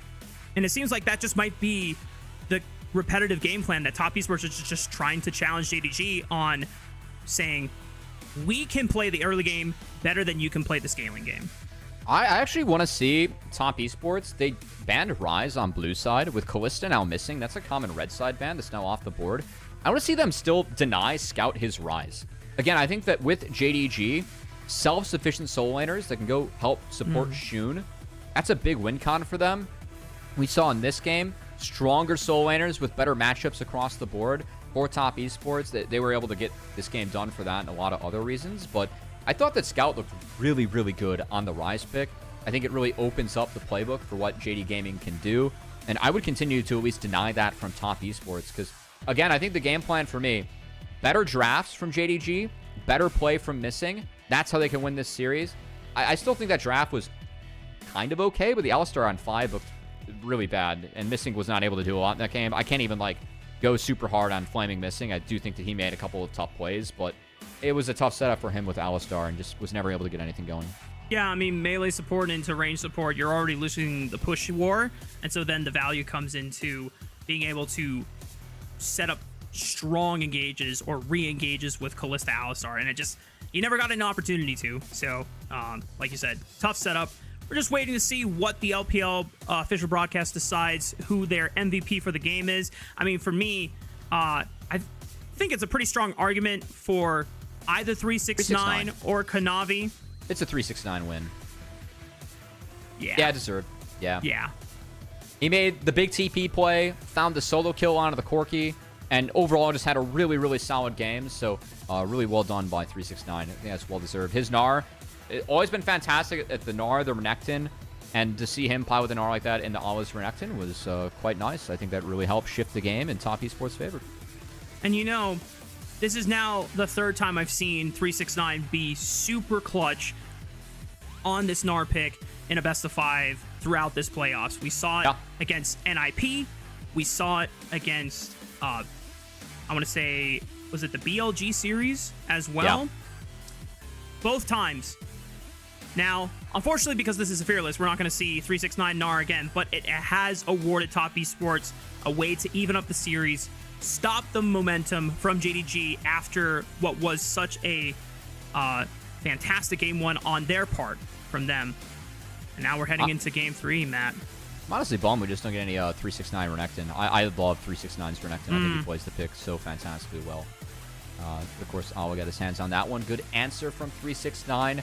If we're going to talk about top lane more, I think eyes have to be on the Kennen picks. Something that has been really big for Awa, and even 369 busted out in their series win just yesterday. So, interested to see if that continues. And Looks like we had a 5 for 8. Actually, not too convincing of an MVP vote. A couple of votes for Jackie Love in there as well. There's one for Kanavi as well. But I mean, when you're Jackie Love and you outdamage Pays by like 15k, that does feel pretty good.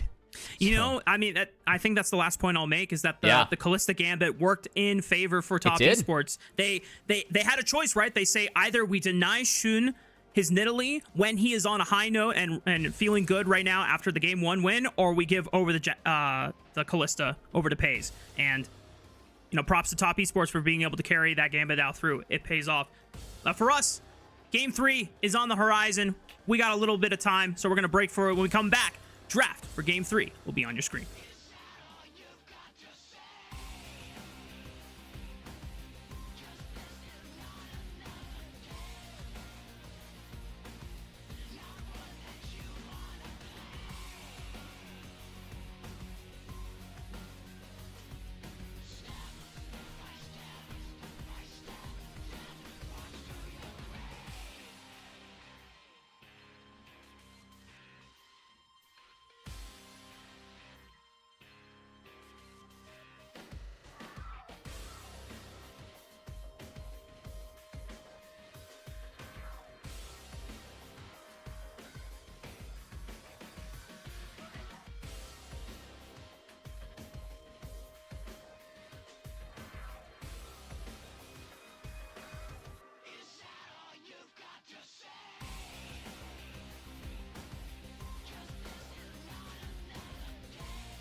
I think he looked good.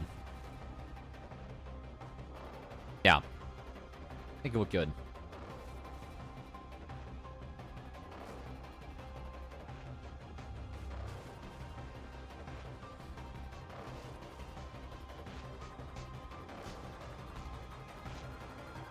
What could be, such a penultimate game to the eventual winning of either of these teams, as now we're both 1-1 between Top Esports and JDG. And the biggest thing to note here, Matt, is that it hasn't been necessarily an even footing by both teams at the same time. It's just been a blowout of one game rolling over to a blowout of another game. Yeah, I think that the drafts, like looking back, one team was for sure stronger early, and the other team was just not able to get into the game. So that it feels like the common trend, if there is any, from the first couple games that we have had here tonight. But it is fun to see a close series between two teams that, I mean, I don't want to call them legacy orgs of the LPL, but this was the marquee matchup like during the COVID era of LPL, when you had Top Esports versus JD Gaming, and to have important players for that like rivalry and that time span, like 369, who was on both sides of it, and like Kanavi, who of course was leading JD Gaming. It's fun to see them at least show up and play and have this be a close series here tonight. So hopefully we can get some nice payoff here for the last 3 games of the series, and we'll see if we end up going the distance. Only time will tell here, Matt. And with 20 champions already eliminated from the pool of what could be considered for the next draft between Top Esports and JDG, this really does feel, at least hopefully from our perspective, it could be a turning point where we're going to get to see the best of both teams, at least on better footing, and not just another snowball that just completely takes the other team out from being able to do anything. Now, a lot of the early game picks have been already taken off the board. Obviously, the contested Nidalee between both Kanavi and Shun is no longer available, such a signature pick in both of these players' hands. The Vi was already eliminated from game 1 in Zinzao.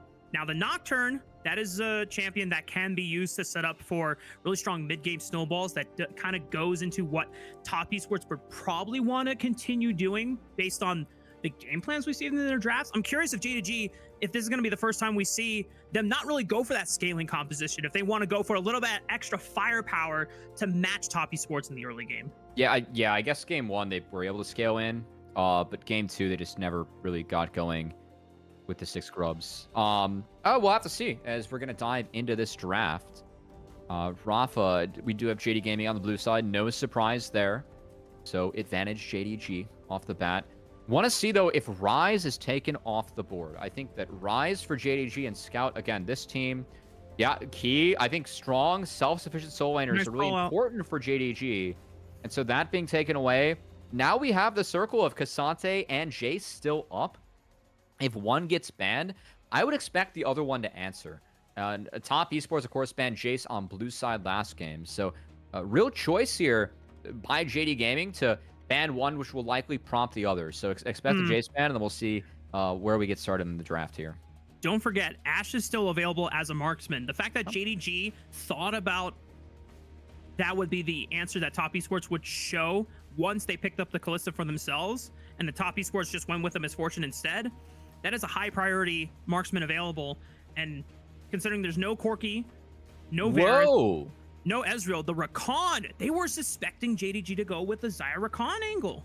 I mean, missing Rakan, it's on a 27-game win streak in the league, so taking that away, I feel like is warranted from Missing, who has struggled, but you give away a huge power pick in Jace, which uniquely for JDG, playable by both Ala and Scout. It's primarily been, it's 2 and 2 for each. Now, making this choice, you do secure the Ashe for Jackie Love. JD Gaming has not really played this. It's only been one game of Ashe for Pays throughout their play for the entirety of the split. However, it has been a very big pick for Top Esports and Jackie Love if they want to go for it.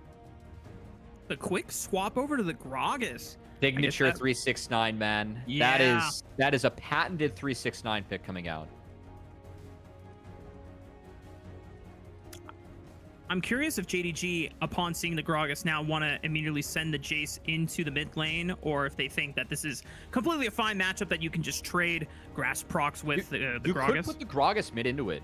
You can, right? You have some of the flexibility there. We usually see Gragas top or jungle, but mid Gragas, if you get the right matchup, I think it's perfectly viable.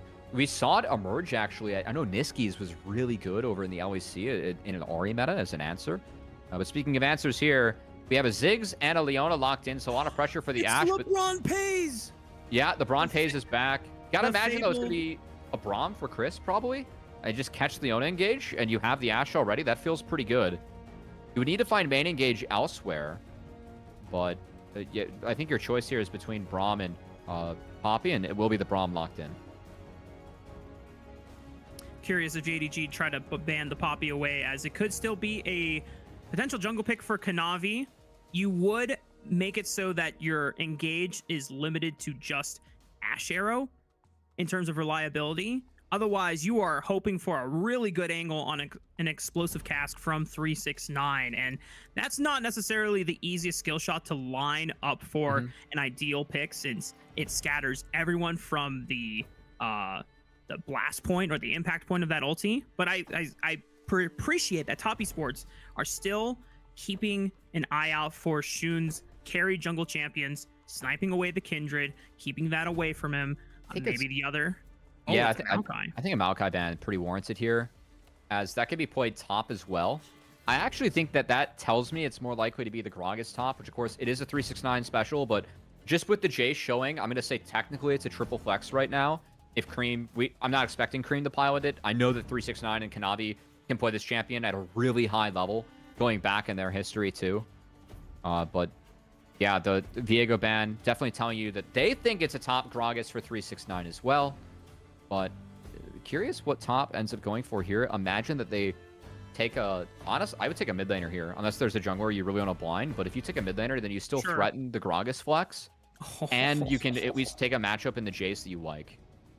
This would be pretty bold from Top Esports, just to continue taking away Shun's most recently played champions. And the fact that the Lee Sin is sniped away, Kanavi is throwing down the gauntlet once again, trying to put Shun into a champ pool corner and just taking away any high impact champion. I mean, I just play Sejuani, man. That's what Shun should do, and honestly, I think what Kanavi should have done as well. A free matchup now into Louis Sin, and you can get double melee solo laners with the Sej. I think this is a huge mistake in draft from Top Esports. Sejuani fits the Ashe Braum profile so well, and to give that over and give over all this strength now to JDG, they're going to self-counterpick themselves top with the Jax, but keep in mind, the Gragas neutralizes the Jax, and Jax can overtake that matchup in the late game, and Sejuani can actually help you break it too. Just really surprised about the choice here from Top Esports to slam Louis Sin, and now Cream looking for his pick. Mel, you can, like, firing back a Glacial Prison, not bad. And play around, like, you can deny Leona engage too. Cubby, this is our first Mel of the LPL. We have seen it completely disregarded as soon as she was globally available. We saw her picked up in the LCK a couple times, but never once the LPL. And now Cream has the honor of piloting the daughter of Mbessa for the first time here. I gotta say, I do like the Mel pick here for Top Esports. I still think that going Leon 4, giving away the Sejuani Jax was a bit of a mistake, but I think the core for Top Esports, all the disengage you get with a Gragas and Ashe Braum, and now a Mel to dissuade some of the engage tools as well from JDG. That is actually a pretty smart play. So, nice angle for the first Mel coming out in the LPL from Cream, and we'll see if it ends up being big. My only concern, Matt, is that while Cream has definitely developed his control mage playstyle from his notable melee assassin playstyle, it still doesn't give the full most confidence compared to, you know, what he was hovering on the signature Akali, right? But I think it's fine though here. Yeah. I think this is legitimately a good angle, you know. I think it is too. And I would be insanely confident, you know, it just given the context that we know about Cream's playstyle. But this is a chance to kind of rewrite that narrative, right? And to be able to answer back for some of the flubs he's had on some of the control mage picks so far in group stage, sometimes in the lower bracket up through this run. But being able to pilot the first Mel in LPL, and if he were able to pull off a dub with it, it's a great way to solidify Top Esports' momentum and give them match point against JDG.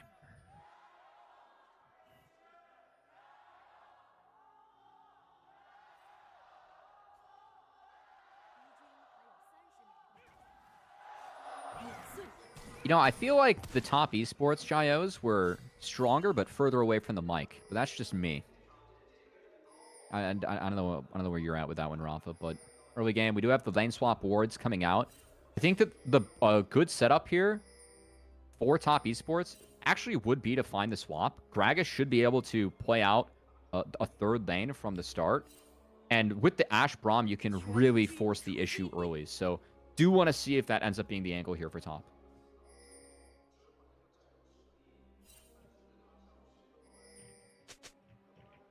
I love that the observers are just having a blast, being able to just show off Mel in style. Yeah. Well, so they spotted Jack's bot. JackeyWolf did drop the wards, so we're going to see the swap come in to actually match the 2v2. A little bit surprised here that we have the option into these more standard lanes. Ashe Braum, of course, can be very strong. Any mistake from missing will be punished. And the Gragas can push Jax around a little bit early. But I thought Gragas would be really nice for the 1v2, and then the Ashe would just push faster if you did end up sending the Ashe Braum bot. So, yeah, I would have been surprised we have it matched here from top.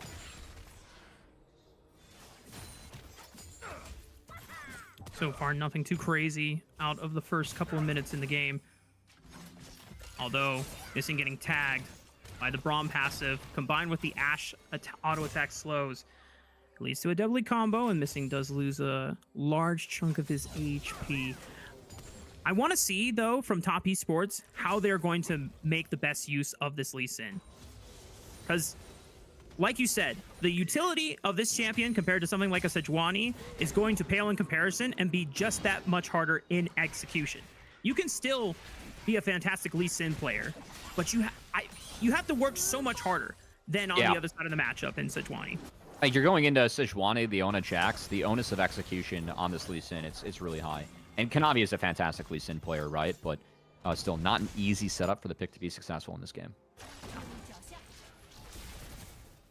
Good root by Cream. Yeah, I will say I'm with you on Cream's control mage play not being the best, but Mel is so damn easy. I just think the Mel is piloted by everyone. Your one real true skill expression is how you press W and when.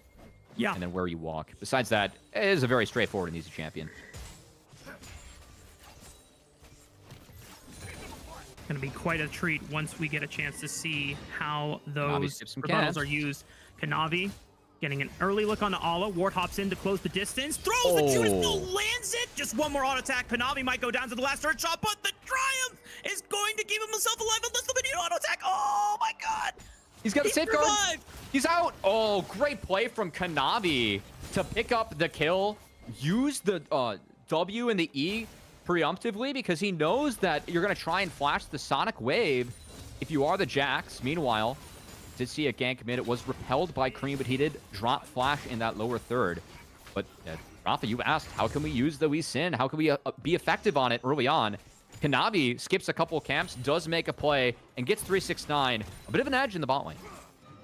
In the I'm just going to watch the replay once again. I mean, just beautifully weaved in by Kanavi. Even that auto attack as he jumped before he got out of range to connect to that red buff slow was so clutch.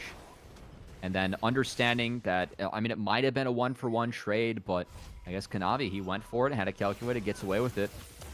Meanwhile, Shun, do want to give him some props. Looks like he denied the respawn Raptors of Kanavi. So does get a little something for that play for himself. But still, kill going over to Kanavi. And we know how strong Lee Sin can be if he gets to that Eclipse early. That's when you can really throw your weight around and make your mark in the game. So Kanavi already off to a great start. Yeah, I mean, once again, Top Esports, they answer the question that we posed in Game 2. Are they going to continue throwing hands with JDG and just going for really strong but very volatile early game blitz compositions? The answer is correct. Kanavi pulls out the Lee Sin, low-key trying to deny that from Shun, since that was one of the champions that JDG went for in their last best of 5 against anyone's legend. And I feel like, you know, Top Esports are really just trying to bang on the fact that if we can put Shun in an uncomfortable state, it'll put them in a greater position. But this 3-man gank onto the mid lane might put JDG in a better spot, and no flash. The repeat gank onto Cream exposes him and gets the first kill for JDG in this game. But 369 might put Holland in trouble. He knows that he doesn't have flash. 369 has the flash advantage as well. Tries to cut him off. He gets the leaf strike out, and he's out of there. D-Shield's second one going to be enough for Alwa to sneak on out. That said, flashless Cream just overwhelmed in the mid lane. Braum can't do anything in that scenario. And Kanavi was not there. Also, let's see what item Kanavi ends up going for. Could be no Eclipse first. Of course, Eclipse really strong when you get it, but for me, the item does fall off a little bit. Because Sundered Sky, Sterix Gauge, Black Cleaver, just the passives, the utility you get from those items are so much better as the game goes on. That looks to be the case. Is it likely going to be a Sky setup for Kanavi, as he is already on the grubs? The Braum Ashe really tough to break at this point. I mean, Paze is trying to litter the river entrance with bombs, but yeah, uncontested once again. Top Esports being able to secure all 3 grubs of that first rotation. And if it's just the same story as game 2, where Top Esports make a repeat visit, hang on, Cream might be in trouble. Still no flash. Kanavi is en route to assist Cream in getting out of the situation. Shun is here, tags Kanavi, tries to shut him down, but Crisp, it has the first rotation over, but they still have to bail. Kanavi safeguards over to Cream. Crisp might be in trouble, just pops the immediate heal for the extra speed boost, forced to flash away, but no one on Top Esports dies. Good try by Chris to use the heal to sneak out of there, but the chase from JDG does end up getting his flash in the end, and now Kanavi does have Smite.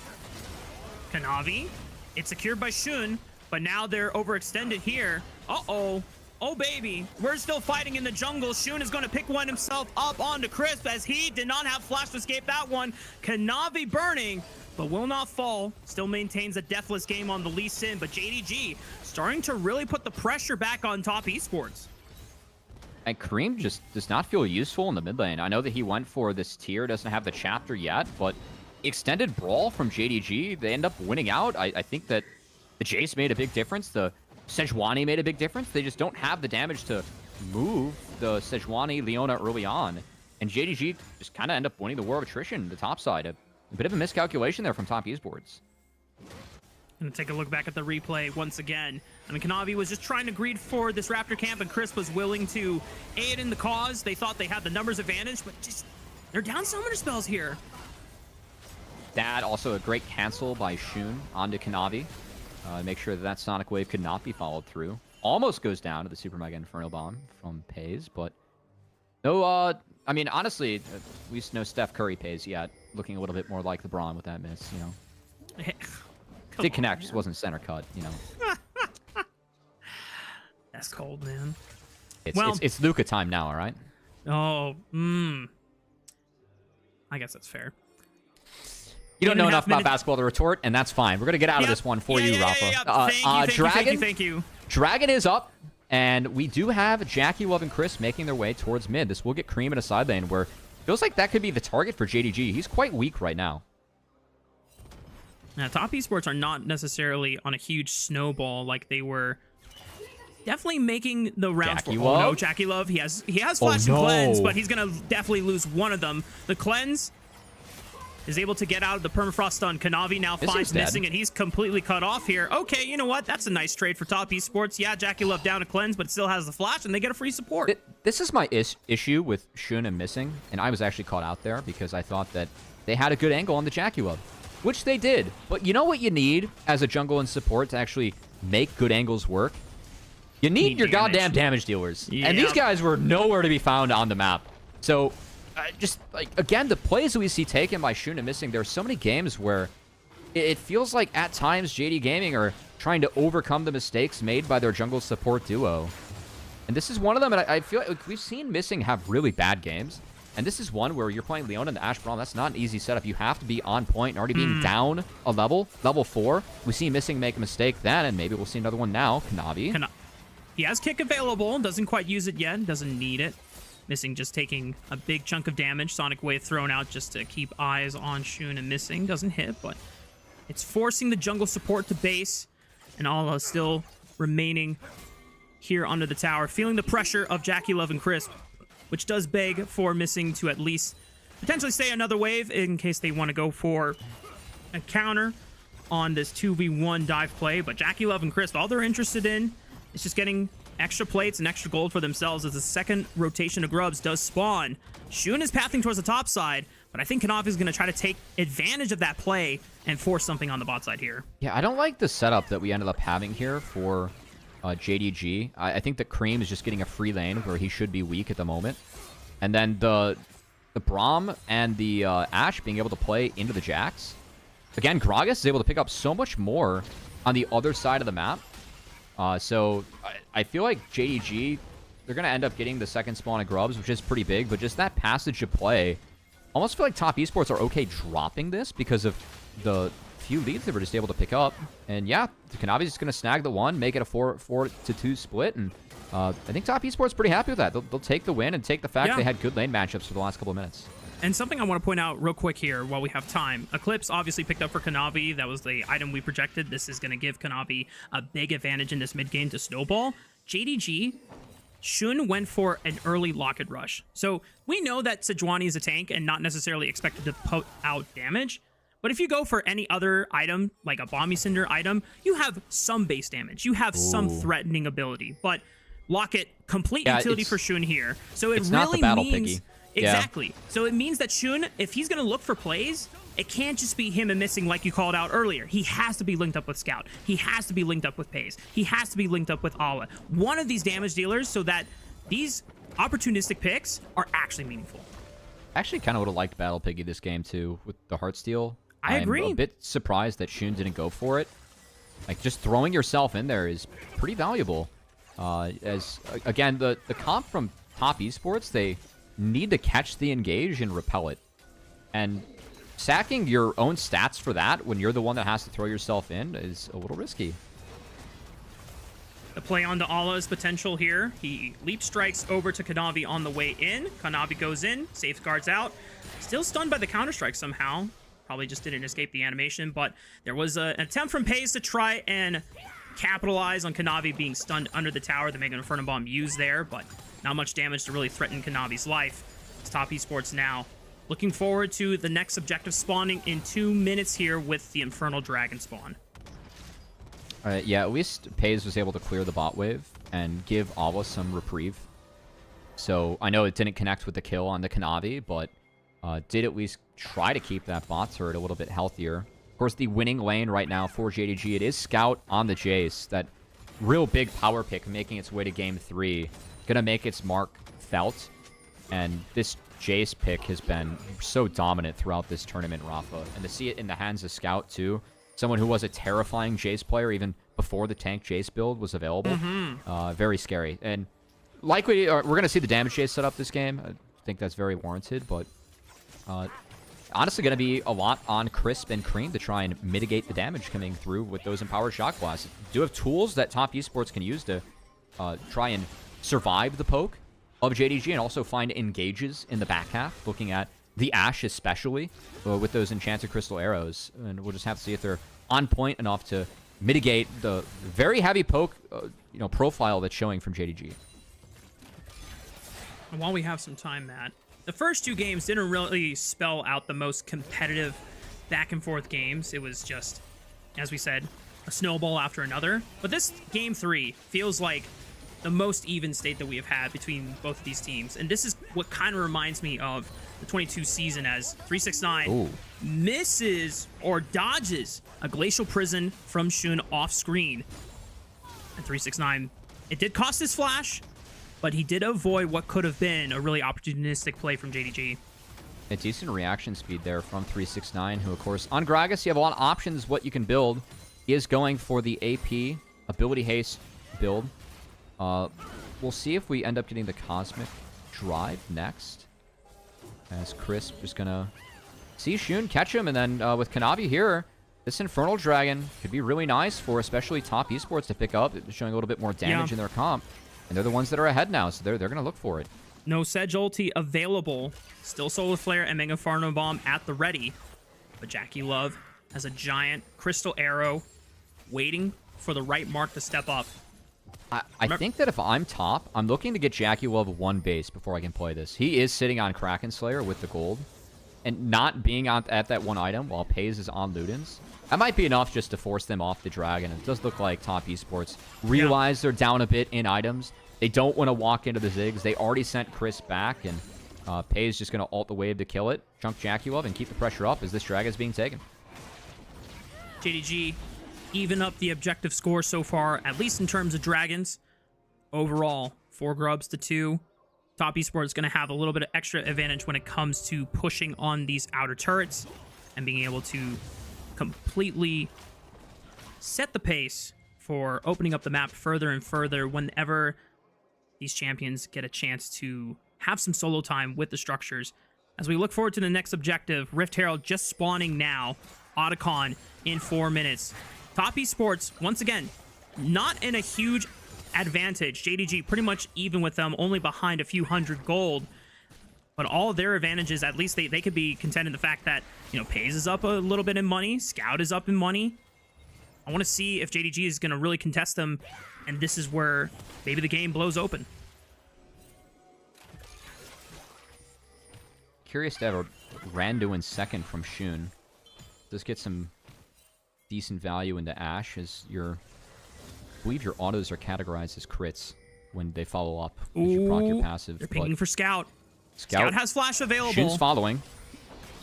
Okay, Top Esports calling off the play, knowing that Shun is collapsing as well. Oh, 369 whiffs the body slam. Sonic Wave also whiffs. 369 forced to use the cast to try and split Shun away, but the permafrost stun comes in clutch. Stuns him down. Kanavi blocks the Glacial Prison. Arrow from downtown stuns up Shun. It buys time for Kanavi and 369 to make the escape. And the Sonic Wave lands. Teleport comes in from Cream. And that play completely neutralized by Top Esports. Yeah, the TP is the big one, though, because now Alo has access to this bot turret as the Jax. Honestly, I was surprised. I thought that once 369 missed the body slam, of course, you have the long cooldown when you don't hit anyone. Your cooldown's cut in half when you hit someone with the body slam. So he was stuck. Kanavi did a really nice job to help get him out, because that was a bad situation once he did end up missing. And the calamity of that's going to be felt in the bot side as Ala, thanks to the TP from Cream, had some free time with the turret, and being a Jax, that turret fell. Yeah, JDG reaping the benefits of a lot of kind of a botch setup from Top Esports. You know, if it wasn't that for the way Kanavi handled the fight, as you called out, and the arrow from JackeyLove, that could have been a massive advantage that JDG swung for themselves. But they still get the bot tier 1 turret. They have, seems to be, an uncontested Rift Herald, as Top Esports are now trying to move in and see if they can get vision on this Rift Herald. Still 5,000 HP. Oh, 369 sending it. He's behind. There it is. Cream. All the finds him, though. Scout. They want to look for Scout. Sonic Wave forces the flash out of the Jace. Pays trying to chuck in some bombs. 2,000 HP. Mega Inferno bomb. They wait for it. Kanavi secures the Rift Herald. He safeguards back to safety on the left side. Shun. No Glacial Prison. They can't lock anyone down. Ala threatening with the counter-strike, but everyone from Top Esports bails out. It did come at the cost of JackeyLove's flash, but Top Esports make it out alive. More tools burned there by Top Esports between 369 lost both of his summoner spells and that flash being down on JackeyLove. Yes, they get the objective, but would love to see JDG punish some of the missing summoner spells that they opened up for themselves with that skirmish. Eyes on JackeyLove. He still has a cleanse available, but if you bring enough people to the party, you can cleanse one stun, but you're still kind of locked in place, and you have no immediate escape after the onslaught of CC. So Top Esports, they're going to have to pay extra resources into keeping their AD carry alive for the next few minutes. It's going to be on Chris to make sure that he has space. And, of course, the ability to buy space for Ashe. There's a lot of it in this comp. And I think it really speaks to the faith that Top Esports has in JackeyLove and his Ashe. Look, for me, JackeyLove is one of the best Ashe players in the world. I think it's him and Ruler that are the two guys where when they get their hands on this champion, it just looks different compared to everyone else.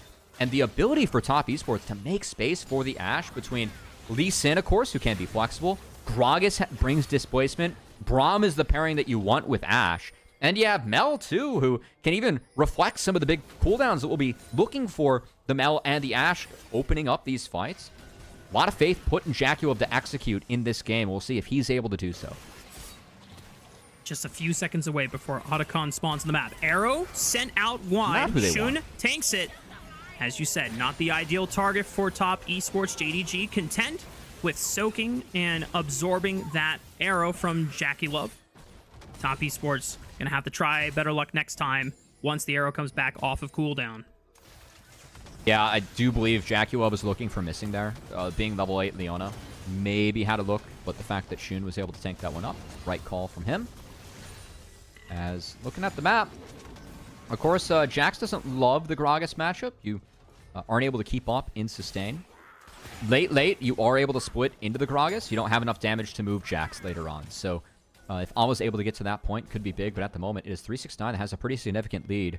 Thanks to that passage of play where he was in the 1v2 scenario, and Alva was really getting pushed around by the 2 to 3v1 that Top Esports had going into him. So buying some space for the Gragas, paying a little bit of dividends here in the mid game. And we'll see if 369 is able to actually collapse down as they just shift the matchup. Oh, we have a on fight. Shun. Glacial Fissure. 369's here. And sent in. Glacial Prison also used, but missing is the target. Ala looking for a counter-strike, but doesn't send it. Doesn't feel confident in the play. Kanavi flashes, tries to interrupt Shun. The Dragon's Rage. I don't know if it went through, but it looks like it did. It did the damage. Kanavi takes out the Piggy, and now Kanavi in a 1v1 against Ala, but has reinforcements to be able to safeguard too, and that opens up Top Esports to take this Dragon. Just a great walk by 369. That is what ended up being the advantage. Scout didn't join. He took the outer instead, but 369, who had the Jax jailed in topside, he walked down, enabled Top Esports to look for that play, and just no response from JDG, who were out of position and chose to not contest. I will say, the advantage is still not a major one for Top Esports. Overall, a better and successful play, but JDG, they're having better trades this time around, which makes me happy as a spectator because both of the first 2 games have been just steamrolls, but for the first time this series, we're getting an even fight. 369 was already here at the play. Scout was catching that wave high. Did have access to the TP, just doesn't use it. Missing too far up, gets kited out, burned down, and then the Dragon's Rage is chained into the body slam, which is why it looked goofy. But great play from 369 on the back half to connect with that cask, and great follow-up from Kanavi, too. You can see the mixed expressions of, oh, wait, hey, why didn't Shun go flying from the kick? Oh, okay, we killed him anyway. All right, and, you know, good enough. It was a heavy Piggy, you know? That Randuin's Omen of the Locket, there's like 2 shields that weighs a lot. That is true. That is true. Jackie Love, oh my god, 79% career win rate. That is ballistic. I mean, he really is that good in this champion, though. I think that the way he positions is just next level on the Ashe. Oh, yeah. I mean, the last time we saw Jackie Love's Ashe in their previous best-of-5 series, there's that one moment where DLG fully sent it, expecting to take out Jackie Love immediately from the fight, and even though he did go down, he still kited the hell out of that fight and just pumped so much damage, making the full use of his contributions before eventually falling as Top Esports now trying to set up for this Otacon. I know that it happened off screen, just had the lower third from LPL show it. Pays sent the ult towards the Otacon. Top wasn't on it. I think it really speaks to some of the pressure that JDG is feeling right now. Close on the scoreboard, but not as close in the game. Jackie Love, can he get to the blast cone?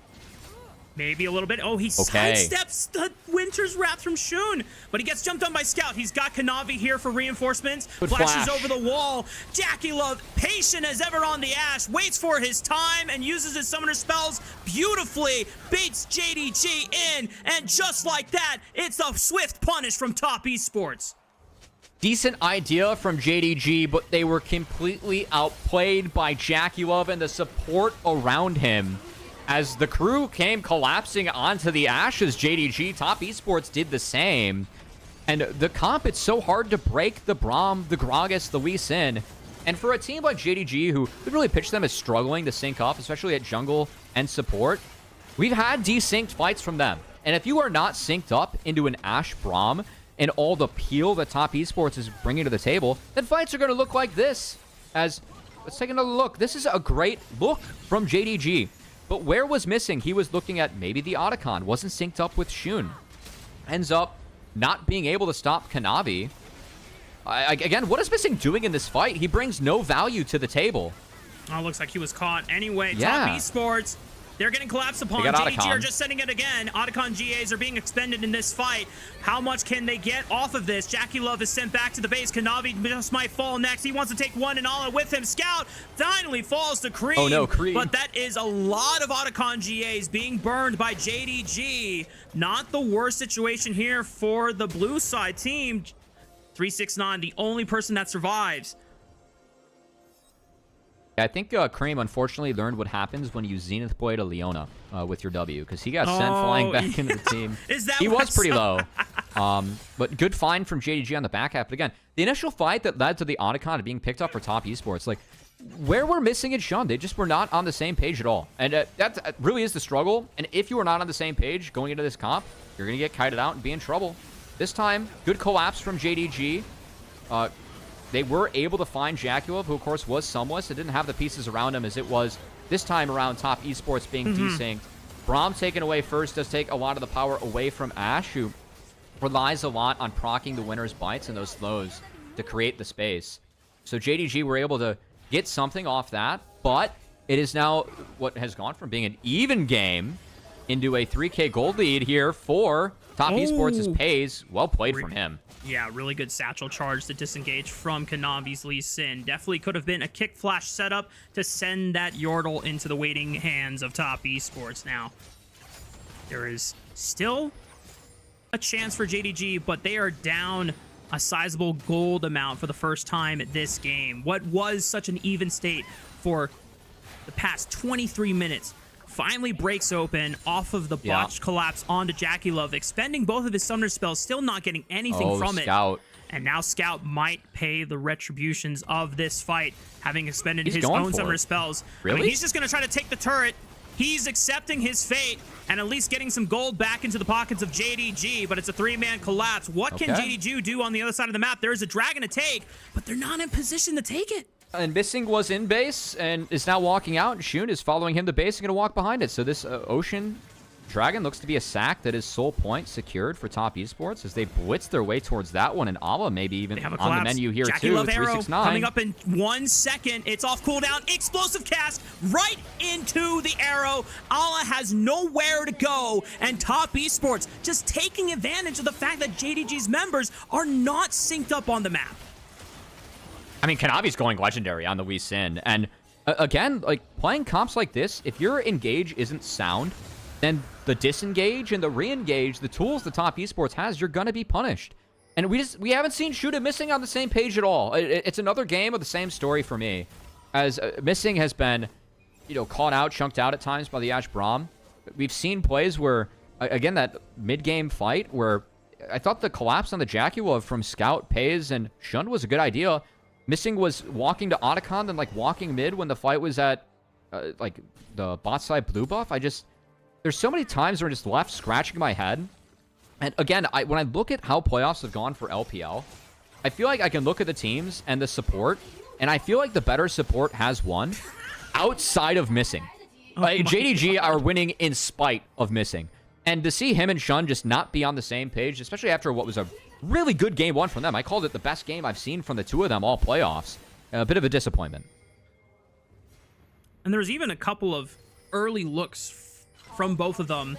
Unfortunately, Locket Rush Sejuani and Leona does not pack enough damage to make a pick all effective by yourselves. And it just seems like JDG are now no longer just feeling confident about syncing up. It doesn't seem like there's strong direction or strong leadership in being able to really corral and get everyone on the same page. I also don't agree with the Sejuani build, like, at all. I really feel like you need the stats to at least be able to, you know, eat all the damage and the disengage that's going to come out from top esports. It's not like you don't have ways to proc the Heartsteel. The Heartsteel gives you a lot in the first place. Also, at this point of the game, you'd be looking at an Unending Despair or a Jock Show, which could be really significant. Oh my goodness. Dude, 369 is just putting the shoes on. He flashes away from the slow scout, but he pops the stasis. Not ideal. It was looking so good, but he's going to try to buy as much time as he can. Pox the phase rush, or not the phase rush, it's just another slow. 369, he's getting the movement speed boost from the Cosmic Drive, and he buys enough time to hit the blast cone. Now he's got to deal with Shun and Pays. And it doesn't look like top esports are really able to get any major objectives off the back of it. Shun getting the shutdown's a big bummer, too. They could have gotten that one over to Pays and maybe would have gotten him a nice start towards what will be his fourth item in inventory. As 369, that was a little ambitious from him. Was maybe trying to create space for a Baron look for top esports, but They didn't want to take the risk, and frankly, if I'm Top Esports, I'm kind of okay just waiting for the upcoming Dragon. As Ocean Soul, with all the disengaged tools you have as Top Esports, and actually going into the poke of Jace and Ziggs, brings a lot of value this game. I think a lot of the times Ocean Soul, the value is just game pending. This game, you get a ton of value from it as Top Esports, so I feel like they're okay waiting for this one to spawn. Obviously not ideal for 369 to be caught out, but they are minimizing the deficit that you get from losing out on a player like that on the map briefly, and JDG are not really able to get a huge advantage off of that play. So as you call it out, 369 back on the map, gonna answer on the top side while Top Esports await for that soul to spawn in the next minute and a half.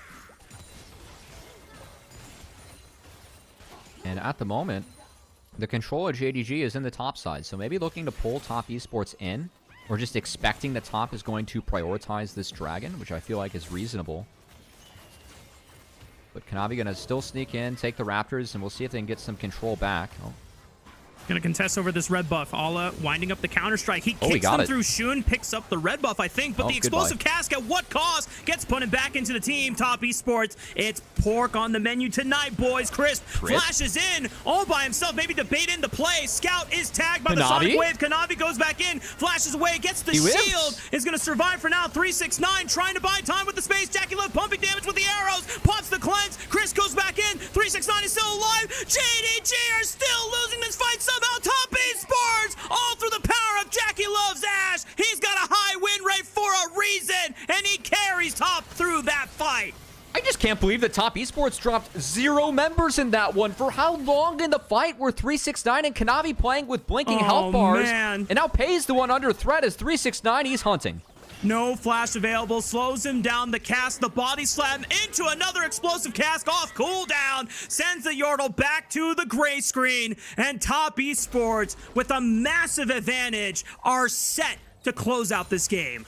That's sadly, alcohol and bombs do lead to something explosive there for Pays in the back half, but here, Shun is stepping up to take this red buff away. I mean, obviously not worth it at all. You're the jungler with Soul spawning, Baron on the map, and throwing away your life like this for red buff is something else. Now, that said, Crisp engaging like this was a bit of a surprise to me. Takes a ton of damage up front from Pays, and they fight through the Ziggs, kind of outside of their comp's identity. And that's why this one looks so close. I just can't believe that Kanavi got out and 369 ends up surviving. Like, that for me is unbelievable in the back half of the fight from Top Esports. Looked like it could have been a lot closer. Scout was really close to getting 2 members in the fight. That said, no one falls. Jackie Love is the one still standing in the back line, and Top Esports now going to knock down the rest of these turrets that are standing for JDG as Baron's in their hands. Soul is secured, and now these turrets are melting. Do not let the numbers fool you.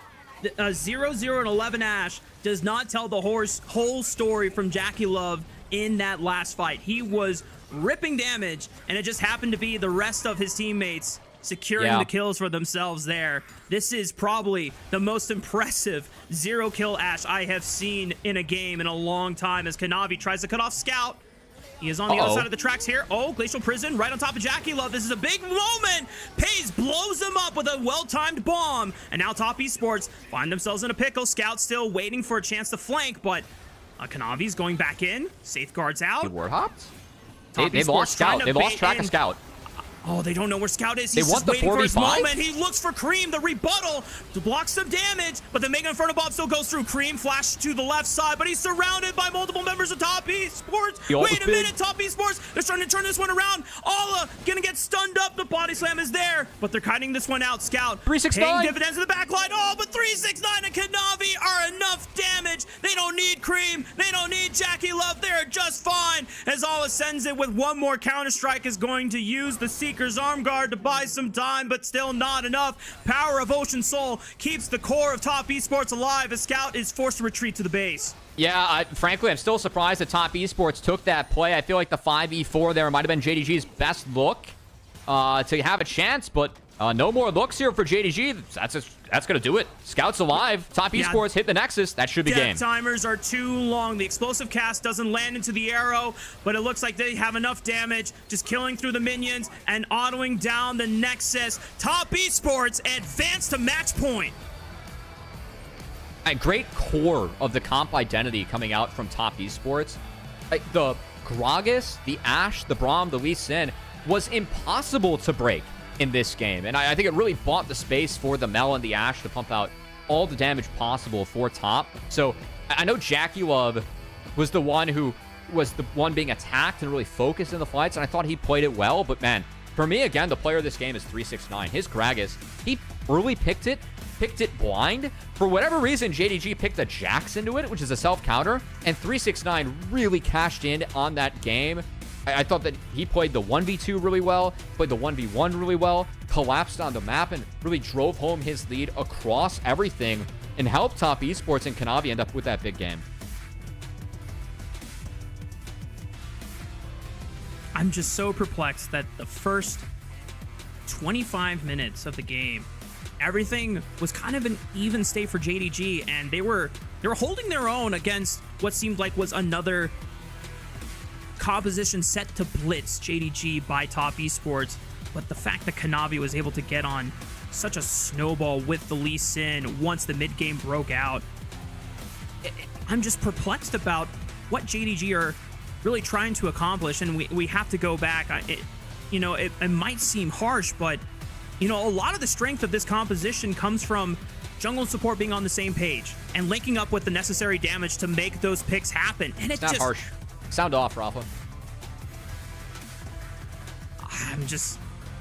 I'm at a loss for words, man. And okay, it's almost unforgivable. It's so bad we can't even sound off. I guess what we're saying. It's unforgivable, right? I mean, if you're going to have this amount of CC layered up, I mean, we didn't comment on it during necessarily the game. We talked about the Sejuani build, but the fact that they went double lock it, it seems like they're not talking through who's going to go items. And that just seems like something that should not be an issue, at least for high-level teams. Or even like who's walking where. I'm honestly excited to dive into some of the tape for this, because I think the entire game we can sum up for JDG as Shun and Missing being desynced in a game where your engage has to be so good that you can overcome the disengage of a Gragas Ashe Braum. And that just did not happen for JD Gaming because they were not on the same page with their jungle support duo. And look, I didn't love the draft either. Like, you're asking to get Ashe Brahmed by going for a Leona there. I think that is something where, again, if you're a team that's struggling to sync up, playing into disengaged comps like this gets even harder. And we really saw Top Esports punish JDG because of their lack of synchronization between especially jungle and support. Top Esports now find themselves here at match point, Matt. And the way that things are starting to shore up here, we were so excited off of what JDG showed in the first game, where it seemed like maybe the problems have been alleviated. Maybe the synergy issues are no longer that concerning. But it's now flared up again in back-to-back games. And going into game 4, JDG has no more room to breathe, no more games to really sacrifice. If they drop this next game, it's the end of their split season. Here we go. Also, just, make my prediction correct. That's fine. Let's see Missing and Shun being synced up counters, and if the play is good or not. I think that we can kind of look at this throughout the replay. This time, Missing, he's stuck from 369. This was a really good walk from 369, which helped enable the play. But hey, they were synced up here. At least they had an idea of the look. It's just that, again, weren't able to sync up everything else. This is the one you can't see Missing walk on the screen, but instead of going towards the blue buff, he's walking towards mid right now. And he refuses to mark Kanavi, which I think is what his job should be. He could have been on top of Kanavi there. Instead, he's still not involved in the fight at all. He walked towards Cream's TP and gets nothing done for the front line and nothing done to try and attack JackeyLove. For me, that was unforgivable, because that was a really good look from Scout and Shun.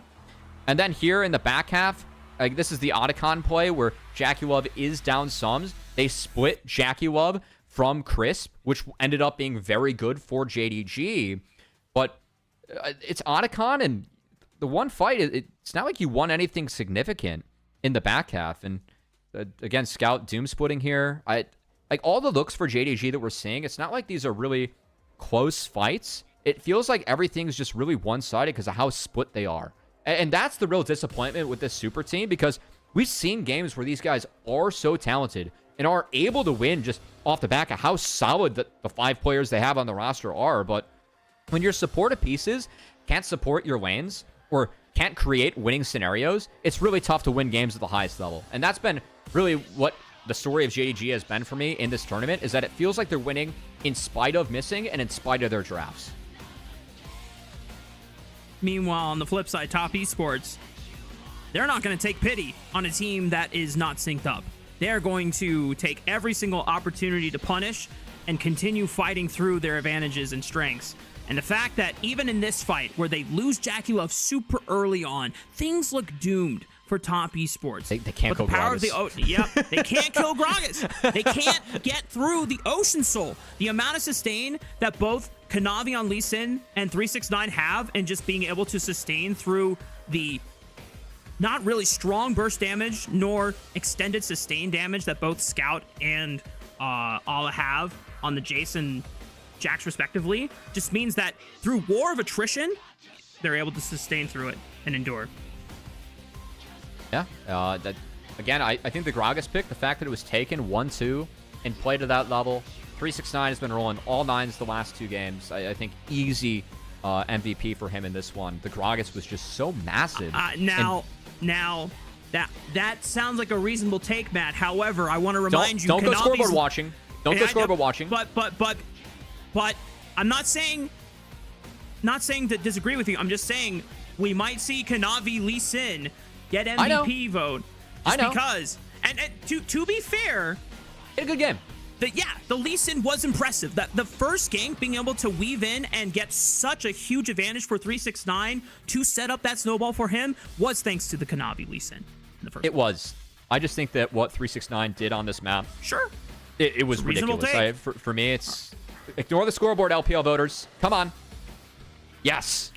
Dude, LPL has been really based with their MVP votes. I gotta say, I very much agree with this one. 32% damage percentage from the Gragas. That is crazy work from 369, actually. My God. I would not be surprised if that damage percent shot up in the last fight, just because poor Jackie Love was nuked at the very beginning of it, and they just had an extended brawl. But roll the highlights, because this man deserves it. Back-to-back MVP games. First on the Gnar, now on the Gragas. I mean, this really does feel like echoes of the 2023 JDG that got so close to completing the Golden Road, with both him and Kanavi at the helm, spearheading that charge. This is what Top Esports need from their jungle at top at the most crucial point in this lower bracket. I mean, him just hunting Pays in the Sigs is so funny. And if anyone wants to, talk to you about Gragas scaling and what you can do with this champion later on, Gragas champ's really strong. If you're able to play fights the way that 369 was, this tape, honestly, just a ridiculous map from 369. I thought he was fantastic in this game. He was a comp breaker, and again, just with JDG, this has been an issue for them. This is a pick that was taken 1-2 in the draft, and they have nothing that deals with Gragas. In fact, they really picked into it throughout this draft. So, I really favored Top Esports coming into the day. I feel like JDG have been winning in spite of their drafts and in spite of Missing's play, and this was a game where it really felt like that came to fruition for JDG. Their draft wasn't good. Missing and Shun were not synced up, and they did not look good in this game. Well, JDG, you have no more games that you can give away so freely. You are down to match point. Top Esports, one game away from advancing to the grand finals, where anyone's legend sits on the other side of the rift waiting for a worthy challenger. And right now, Top Esports is the team that seemingly could be that worthy challenger. We're going to be taking a short break, folks. When we come back, Game 4, and potentially the last game of the series, will be on your way.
Welcome back, ladies and gentlemen. Game 4 is about to begin. Top Esports at match point. JDG on the back foot for the rest of the series. And it comes down now to seeing whether Top Esports can close the gap. They can reach over that finish line and advance to the grand finals, or if JDG can make a comeback.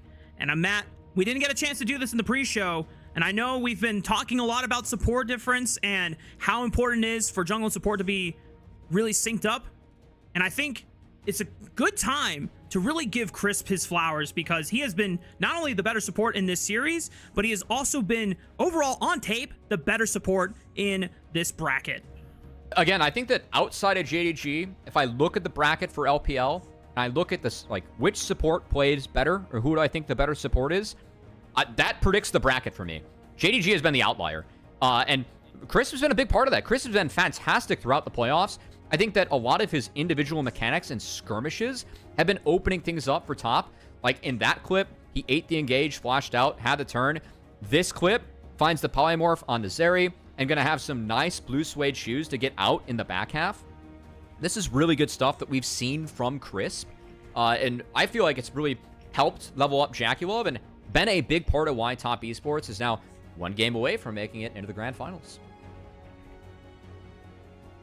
Shout out to Chris. I mean, he has been putting on a show, not just throughout the playoffs, being able to rectify a lot of the questions we've had around his play with Top Esports in group stage, but now, you know, showing up clutch here in this series against JDG. And I wanted to remind folks, while we have some time before the start of Game 4 draft, the members on this roster for Top Esports, it has been a while since any of them have won a title, starting with the top laner 369 and jungler Kanavi. When they were on this JDG roster in 2023, they were back-to-back LPL champions, spring and summer. They won MSI, and they were just 2 best-of-5 series away from being the first team to clinch the Golden Road achievement. Unfortunately for them, they did fall to T1, who eventually won the entire tournament. They met Faker's Azir, man. It happens, you know? Yeah. Faker's Azir. All roads lead to him. But, you know, being able to go down the list, Crisp hasn't won a title since 2019 with FPX. JackeyLove hasn't won a title since 2020 with Top Esports. Cream, yet to win a title. And of course, Kanavi and 369, it has been since 2023 since they have won a title as well. And also for 369 and Kanavi, it's been since 2023 that they've been in the finals as well. So this, or Kanavi, I should say specifically. They are now 1 game away, Matt, from being able to be in a finals again. Yeah, I mean, I think it's huge. And Top Esports, they're certainly playing like they're about to wrap it up here. But K'Sante, big power pick to have in Game 4. The most popular answers to K'Sante pretty much all off the table. So we're going to have to see some creativity from 369, a potential Camille angle later on in draft. But we have seen later on in Fearless, you pretty much have to play an Enchantress support at some point because the engagers run out. We still have a few on the table, but that Jinx Lulu, it's been a big core that's emerged in Fearless in these later games 3, 4, and 5. And it will be locked in here for JackeyLove and Crisp. What a threatening position for Top Esports to have on match point, to put the fate of their composition into JackeyLove's hands. Jinx hyper carry, empowered by the Lulu, and JDG are going to have to hope that this K'Sante first pick is worth that trade. JDG are going to get a Nautilus for themselves. And if you if they want to go crazy, it's Caitlyn. Paze's Caitlyn is something that we have seen. I don't think this is the best pairing for it, but oh boy, that is going crazy for sure. Draven picked up, but it's a poppy for Top Esports.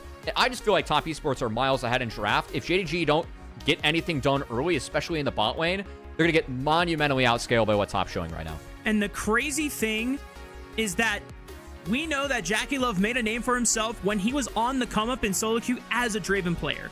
Paze is locking that in and throwing down the gauntlet and saying, I am going to steamroll your laning phase.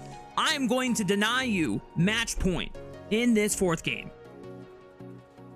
We see second round of bans coming out, of course. Matched roles so far. I'm expecting that Poppy to be in the top lane for 369. Still playable for Kanavi, though, if they want to position it there. But Yeah, bans. Looks like it's going to be very heavy mid-focus bans. I do like that Talia ban a lot. I think that an Orianna ban would also be really justified. Just anything that can take space away from the Jinx. I think denying that from Scout is a sound strategy and a good idea.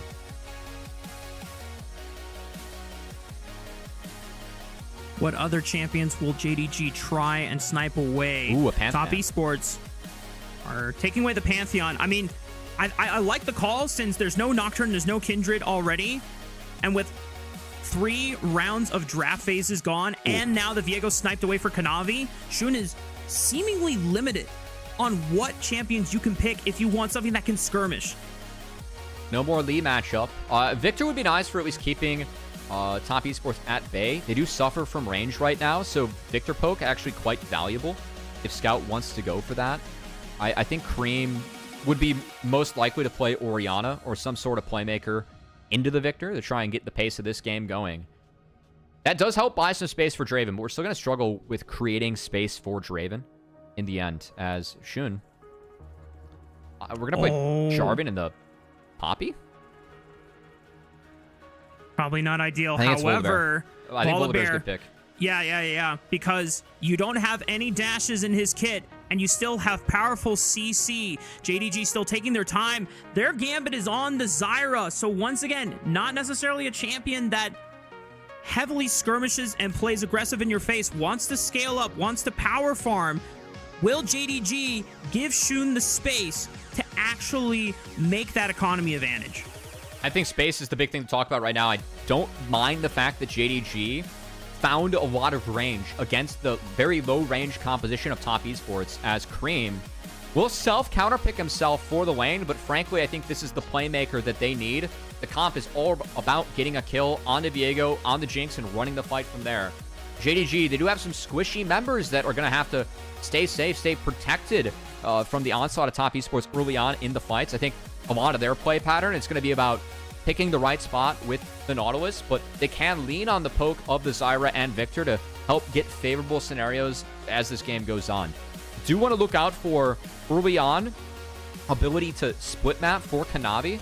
The Zyra versus Viego matchup, Viego can somewhat match the clear early on. Of course, Zyra is going to be faster, but Viego clears decently fast. If he gets the jump on Zyra, that's really the only way that you can win this jungle matchup.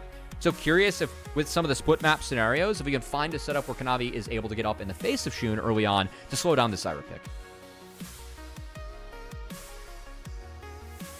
Tension at an all-time high for both Top Esports and JDG. On the side of JDG, they're on the back foot. One more loss, their split's over. For someone like Pays, since his debut, he has been in every single Tier 1 finals for the league that he has been a part of. 4 LCK finals, won 3 of them. 1 game away from being denied the first final that he has participated in a league for. On Top Esports side, you have multiple members of this roster who were previous LPL champions who have not won a title in many years. For Kanavi and 369 since 2023. For Jackie Love since 2020. For Chris since 2019.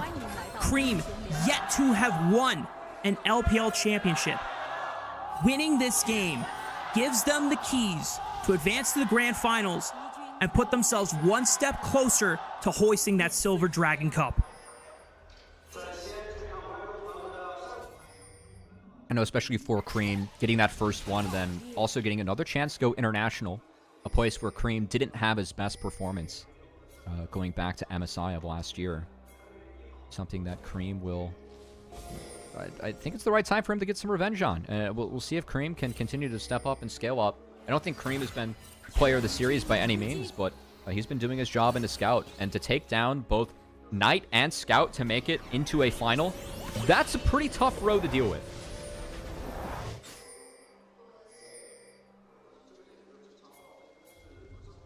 Essentially beating some of the most fabled mid laners from LPL's history, both Knight and Scout. Look at international champions from LPL. Yeah. Just look at where Jinx and Lulu are right now. They're going to be spotted. I think that they're really trying to get the 1v or the 2v1 and the 1v2. I gotta say though, I feel like Jinx and Lulu can somewhat contest this. It's just, oh, I guess the Poppy spawn of the Cassante. The first couple levels are really tough. I think the Cassante is much better in the swap scenario than the Poppy is. But I don't think they wanted these lanes. And they already got zoned off the first 3 melees. So they're behind in XP. And that's really big for the Nautilus Draven lane. Because it just gives them more windows to look for these dredge lines. That could be pretty deadly.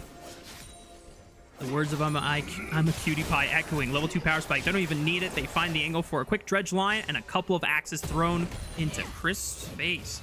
And he's already down. Below 50% HP, forced to start chugging those potions. And again, these lanes for JDG are going to be quite good. Victor does have edge on Aurora, especially after you get that first E evolve. You get to match the waves and you just outrange.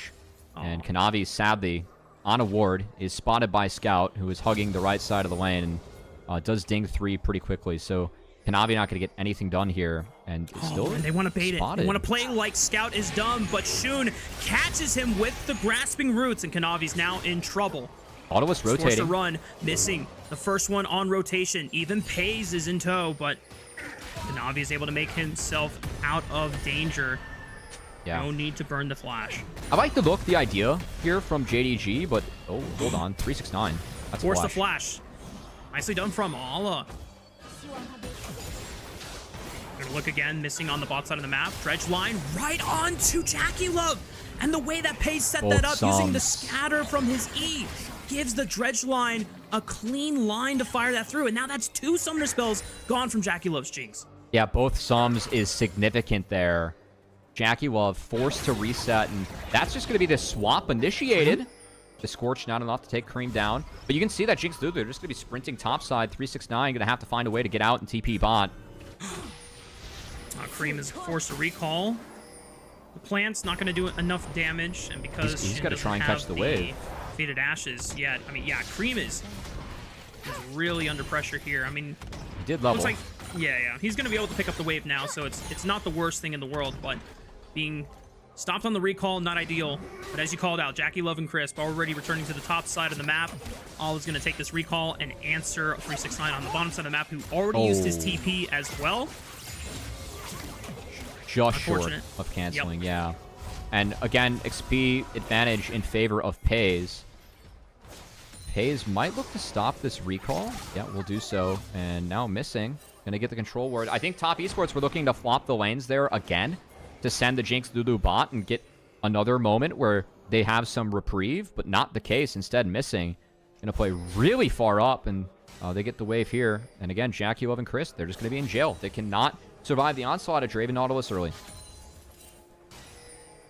For the first time, this Top Esports bot lane is on the back foot this series. Pays and Missing really opting into the heavy kill lane and threat power of the Draven Nautilus. And the fact that they've been already able to get summoner spells off of Jackie Love, force HP trades onto Crisp. I love this. Hasn't been a chance for Top Esports to really bail out this bot lane duo either. I have other chances to play Missing later on in this game. We're going to pass on that one. Oh, good one! And the stand aside also clips him as well for decent damage, but good polymorph by Crisp. Mitigates what could have been a lot more damage to Jackie Love's health bar. Shun is now walking towards the top side, seeing if he can threaten a dive alongside Missing. This is spotted and look at 369. That's why I was so happy that he was proxying the last wave, because it actually buys space for the Jinx Lulu to base even being behind and still get something on the map. So the lane swap, Kanavi sneaks the dragon as the Viego in the time of that swap, and we're going to get to eat everything as Top Esports. So again, that proxy from 369 at being +1 in the bot lane opens up that window to swap the lanes the way they did and not have the Jinx Lulu get starved out during that. Well worth the trade, and now with the reset coming in and Pays delayed, Top Esports gets the first 2 objectives, so the map just has completely collapsed here for JDG. What an insane map sequence from Top Esports. Do they get 2? They're going to drop. Once they spot them, they're dropping. Yeah. Okay, I mean, it's only 1. That's still good. Still very good. The fact that Top Esports are able to mitigate what looked like a doomsday scenario for Jackie Love and Crisp, absolutely phenomenal. And now, look at where Pays and Missing are walking. Because they've walked top to contest the grubs, this is more time where the Jinx Lulu is not in this lane. They're getting gold, they're getting experience, they're getting levels, which is that's the one thing that's really going to help you try and survive the Draven Nautilus onslaught. So this sequence of the map is so good for Top Esports, but playing around the win cons of JDG and trying to scale up as Shun gets a nice little snag there against Kanavi. And Kanavi, importantly, wasn't able to get 6. That camp would have given it to him. Could have not had the ultimate. Instead, not the case. And 369, 2 levels up on Draven. Good luck moving Poppy. Now, TES has got to be a little careful, but then again, 369 realizing that, hey, a lot of members are collapsing on me, so he uses the Keeper's Verdict. Meanwhile, Scout getting chunked out by Cream. Between Worlds was popped. Kanavi was in range for a collapse, but Shun is there to protect this mid laner from a potential first blood for top esports here as we return back to a neutral state. Yeah, still, I mean, like, I don't know why JDG hasn't tried to get out of this map formation. It's just, like, how much are you actually going to take away from the Poppy? And then you're losing the time where we've seen what happens when it's the Draven Nautilus lane in the Jinx Lulu. They can't even approach the wave. It's not even close. And now, like, you're signing up for this map state and you haven't done anything to break it. I just really disagree with how JDG has played this one out. And it looks like they're finally going for a base now, but it just seems a little too late. Definitely seems like top esports are way more efficient on the rotations and the lane assignments, and JDG are just kind of lagging behind. Obviously, when they get the ideal lane assignment, they're able to own the lanes that they want to be in. Yeah. But then as soon as top esports changes the script, JDG is just taking too long to figure out, hey guys, when do we swap? Hey guys, when do we start sending people to match again?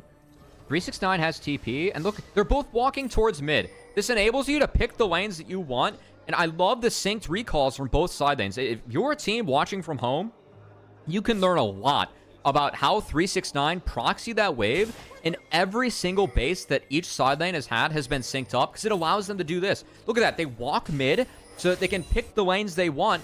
It's worth dropping the few moments where you're not in lane to get the right lane scenario, because Jinx and Lulu, your win condition, can still actually play the damn game. The top esports are just completely outplaying JDG in the downtime. It's just off of resets. It's macro stuff, right? They're being so much better than JDG in these moments. And I think it just goes to speak, once again, why we favor top esports at the beginning of this series. Individual star power, yes, JDG has plenty in supply, but when it comes down to synergy and coordination, top esports have just shown time and time again through each progressive series that they have played out through the lower bracket run that they have gotten better at the coordination, they've gotten better at communication, and being able to figure out these lane assignments in what could have been a turning point for JDG through using the power of this Draven and Nautilus lane. They're not getting the ideal matchup. They're not able to punish the Jinx Lulu lane. And I love how 369, he's going to base and TP back. The dive he'll be under threat, but it's a cannon wave. He's not going to miss much. And just respecting the fact that he needs a full health bar to pull this off. Shun will be spotted on the control ward. But the Poppy clears most of this. It's not, yeah, and if you get in big trouble, you just Keeper's Verdict away. Missing tried to tank it by buffering the dredge line, but instead finds PES. So that next wave is going to be hit for free, and PES has to take a reset. And the fact that JDG are not snowballing the state of this game, that is a loss for them. If Jinx and Lulu are getting this same amount of economy as Draven Nautilus, that's a miss for JDG. And it just goes to show that even though this is a zero kill score game, top esports are just playing a phenomenal first 10 minutes of the game. They're just completely reading every single rotation from JDG and answering it back Look at better. this. Awa has to TP to eat the resources, but because he TP'd now, top esports get to pick the lanes again. Look at where Jinx and Lulu are going, straight bot.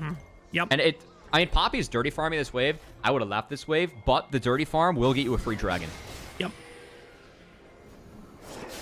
I mean, at the very best, JDG are going to be able to pick up the second rotation of Grubs, so they'll be able to get 5 for themselves total. But this is another dragon set up. Ala could be in threat here. The Steadfast Presence interrupts the W, but still not enough damage unless they bring Cream along for the ride. I mean, they're going to send all 5 members into this dive against Ala, and Cassante has nowhere else to go. And justly so, the first blood of this match point game goes into the pockets of Jackie Loves Jinx. Oh, actually a bit of a bummer that 369 wasn't able to reset there. We'll slow things down a little bit for top esports as another wave should die in the top side. You can see the 5-1 grub mark going to assist. Jinx Lulu does shred turrets. You get multiple attack speed steroids in the kit.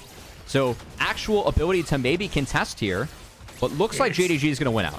Yeah, it was really close, but the consolation prize for JDG, they'll snag away first brick for themselves, deny a point in that feats of strength for top esports. But Kanavi already on the second dragon of the game, whereas JDG picked up the second rotation to Grubs. If JDG do manage to put themselves in a situation where they can actually threaten towers, then maybe they can get a lot of value of these Grubs. But it doesn't seem likely at this point. 369. So good. I mean, that just kills the tempo of the Draven lane. Again, top lane, it's a dead lane now.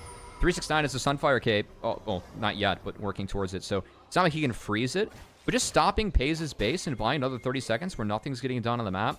The rotations from top esports just been far, far, far better this game. Been really fun to watch, honestly.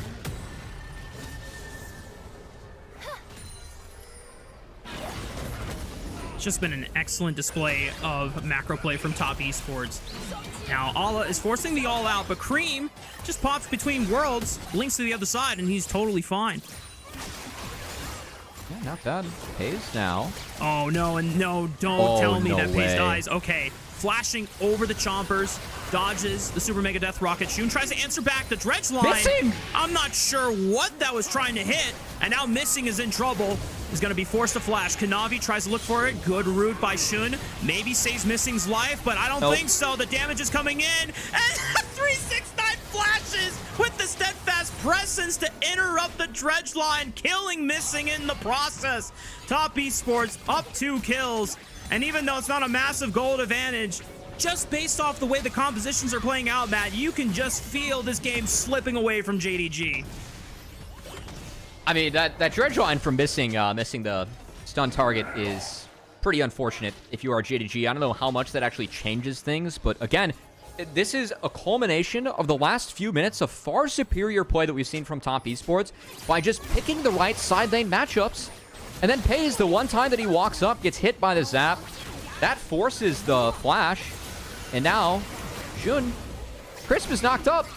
Brother, wait for the knockup. Why are we firing that now? And it goes wide and it just kills himself.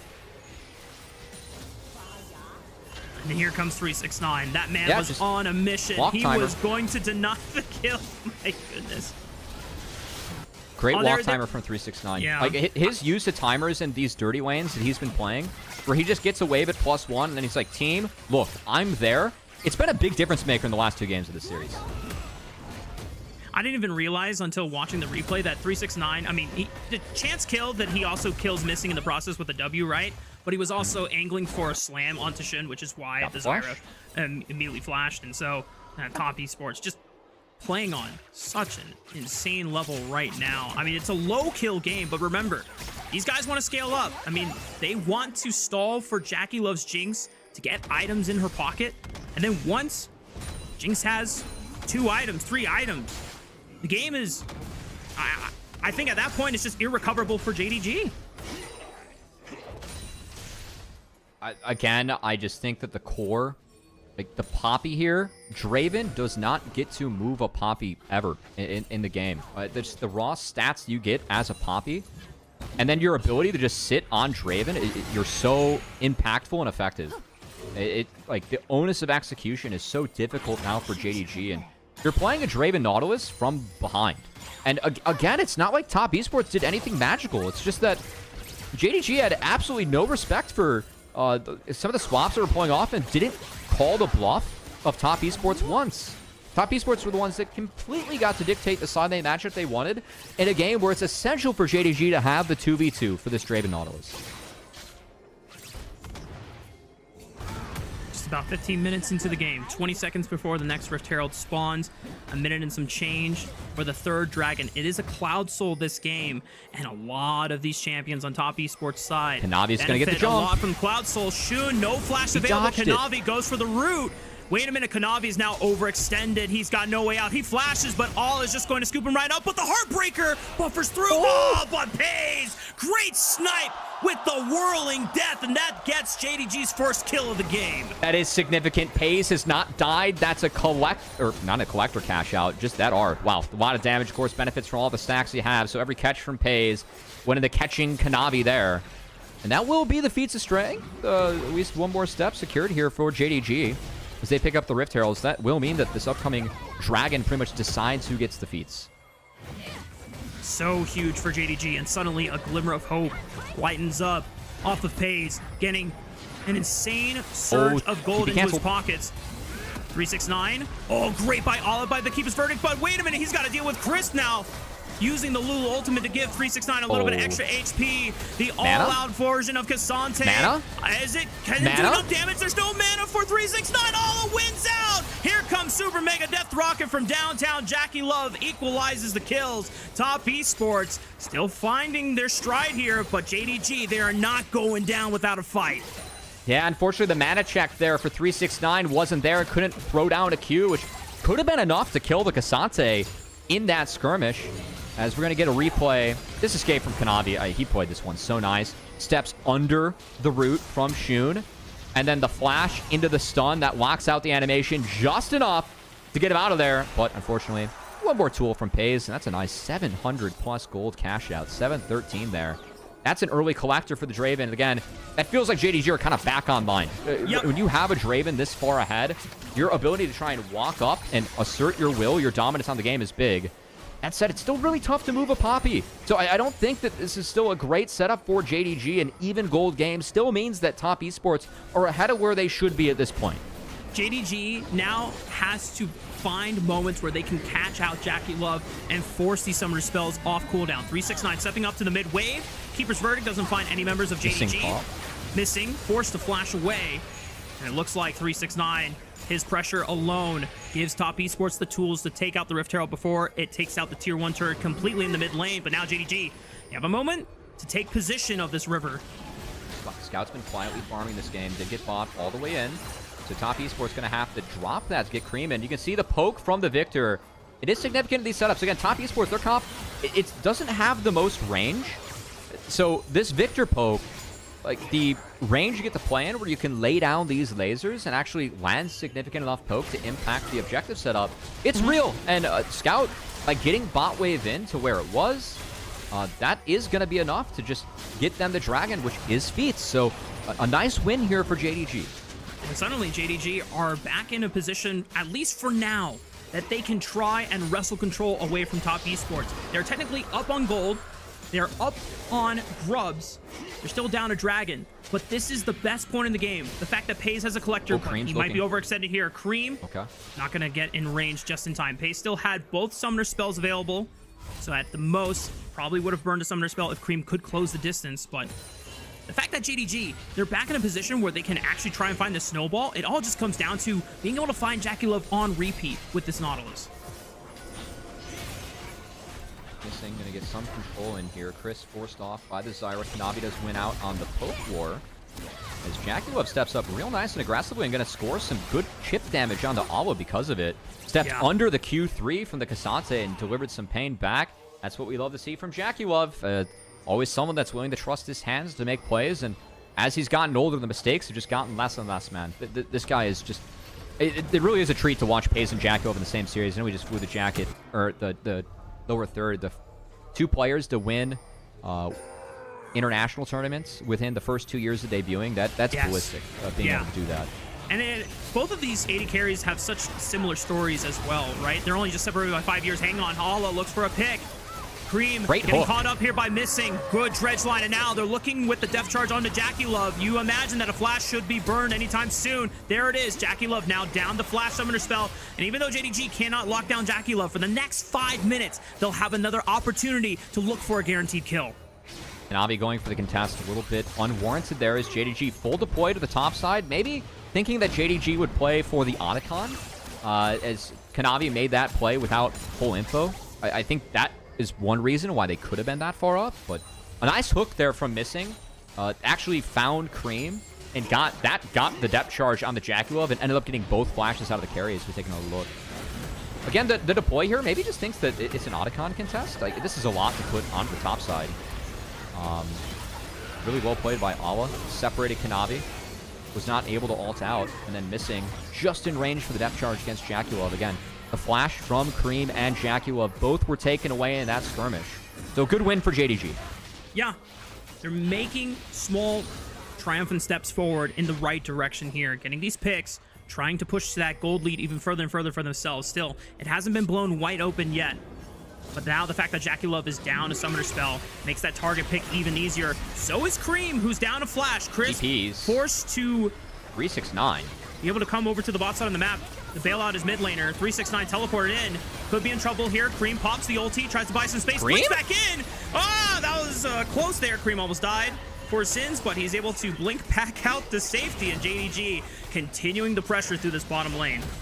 Hell of a distraction there from Cream. The real question is, did JDG take enough to contest the Otacon? And do Top Esports even want to respond with a contest? You can see JDG being very disciplined about holding the vision. They know they can threaten this as Crisp. Navi still has flash. Shun steps up, looks for Jackie Love with the root, not quite landing it. Cream comes back in. He teleported. No ulti for the Aurora, but he can still try and threaten him with a flank. He's spotted on a control ward in the river, and JDG giving ground here over to this Top Esports. Honestly, really like how Top played that retake. They played it respectfully, knowing that the Otacon could be a bait. And now, because JDG weren't able to stay on the map and make that play, Top Esports, they fixed their lanes and could actually look for this one if they wanted to. I don't think that they want to make the game that volatile, as we still like the scaling on their end, but looks like they're going to start it up. A's just recalled. That wasn't Fog, so Top Esports don't know, but they already have this at half. It's a hell of a call by Top Esports. Shun, he pulled off a miracle in game 1 with the Otacon steal. Can he do it again? He has flash available, but he's walking a long way around. It is burned down by Kanavi. No chance for a steal. And it's the Otacon GAs. No flowers to pick up. 369 is snagged up, but the steadfast presence buys some time. Now Top Esports look for the re-engage. Cream pops the ulti. One of the GAs goes down. They're looking for missing at least one of the kills. 369 just another auto attack. Jackie Love gets the resets, and now he's looking to steamroll through the rest of the fight, but the rest of JDG, they're healthy enough that they can withstand the onslaught, and Jackie Love forces the base. That's 2 kills for, I think, 3 Otacons. That's not bad here for Top Esports. They got some good gold, especially in the Jackie Love, who, with this build, that third item is big for him. He does not have any attack speed in his build besides the Yuntals. Of course, you get the steroids with Jinx Lulu. But that third item is going to hit really hard with the IE and Yuntals. As again, I don't think they spotted Paze's base, but Paze was not in range, could not interact with this fight. And then the engage on 369. You say, hey, that's a lot of tools burned into the Poppy. A good 5-man ult or 4-man ult for Cream. That was enough to just get 2 kills, and you'll take 2 kills for 3 Otacons any day of the week. Now Top Esports returning to the mid lane, trying to make use of this Otacon GA while they have it on the map, trying to get as many turrets as they can. Kanavi farming up a storm on the top side of the map, actually somewhat matching the CS as Cream looks to get a little bit of poke down on the Paze. Still has both barrier and flash available. Yeah, Scout got bot to +1, and it's now grouped as Paze. 369 in! Wild Growth for the combo! That forces Paze's flashes. He's now on the back foot, trying to peel back. Oh, Cream finds an angle for the pink! Oh my god! Top Esports, they just popped Paze! And now the resets are pouring in for Jackie Love. He's gonna find every single member as he gets the flash out of Scout as well. Oliver tries to go all out, buys his team some time, but he still falls. And Top Esports, they just blew the game wide open. No more Draven for Paze, and Top Esports have full control of the map. And for Cream, the crazy run continues as he took down BLG and Knight yesterday. I gotta say, Cream, he hasn't been the stud of this series, but that was a studly play to potentially lock up the series against Paze. As the Between Worlds and taking the dive into the backline, that risk ended up being exactly what Top Esports needed. That gave Jackie Love all the space that he needed for him and Kanavi to find resets, and for Top Esports to find a convincing fight, a Baron. We'll see if they're able to contest the Dragon afterwards. And it all started off a 369 engage. He finds the angle to E in, get the Keeper's Verdict, the combo from Crisp, Lulu Ultimate on top of it. Exquisite coordination from Top Esports that we have come to actually expect over the course of this lower bracket run.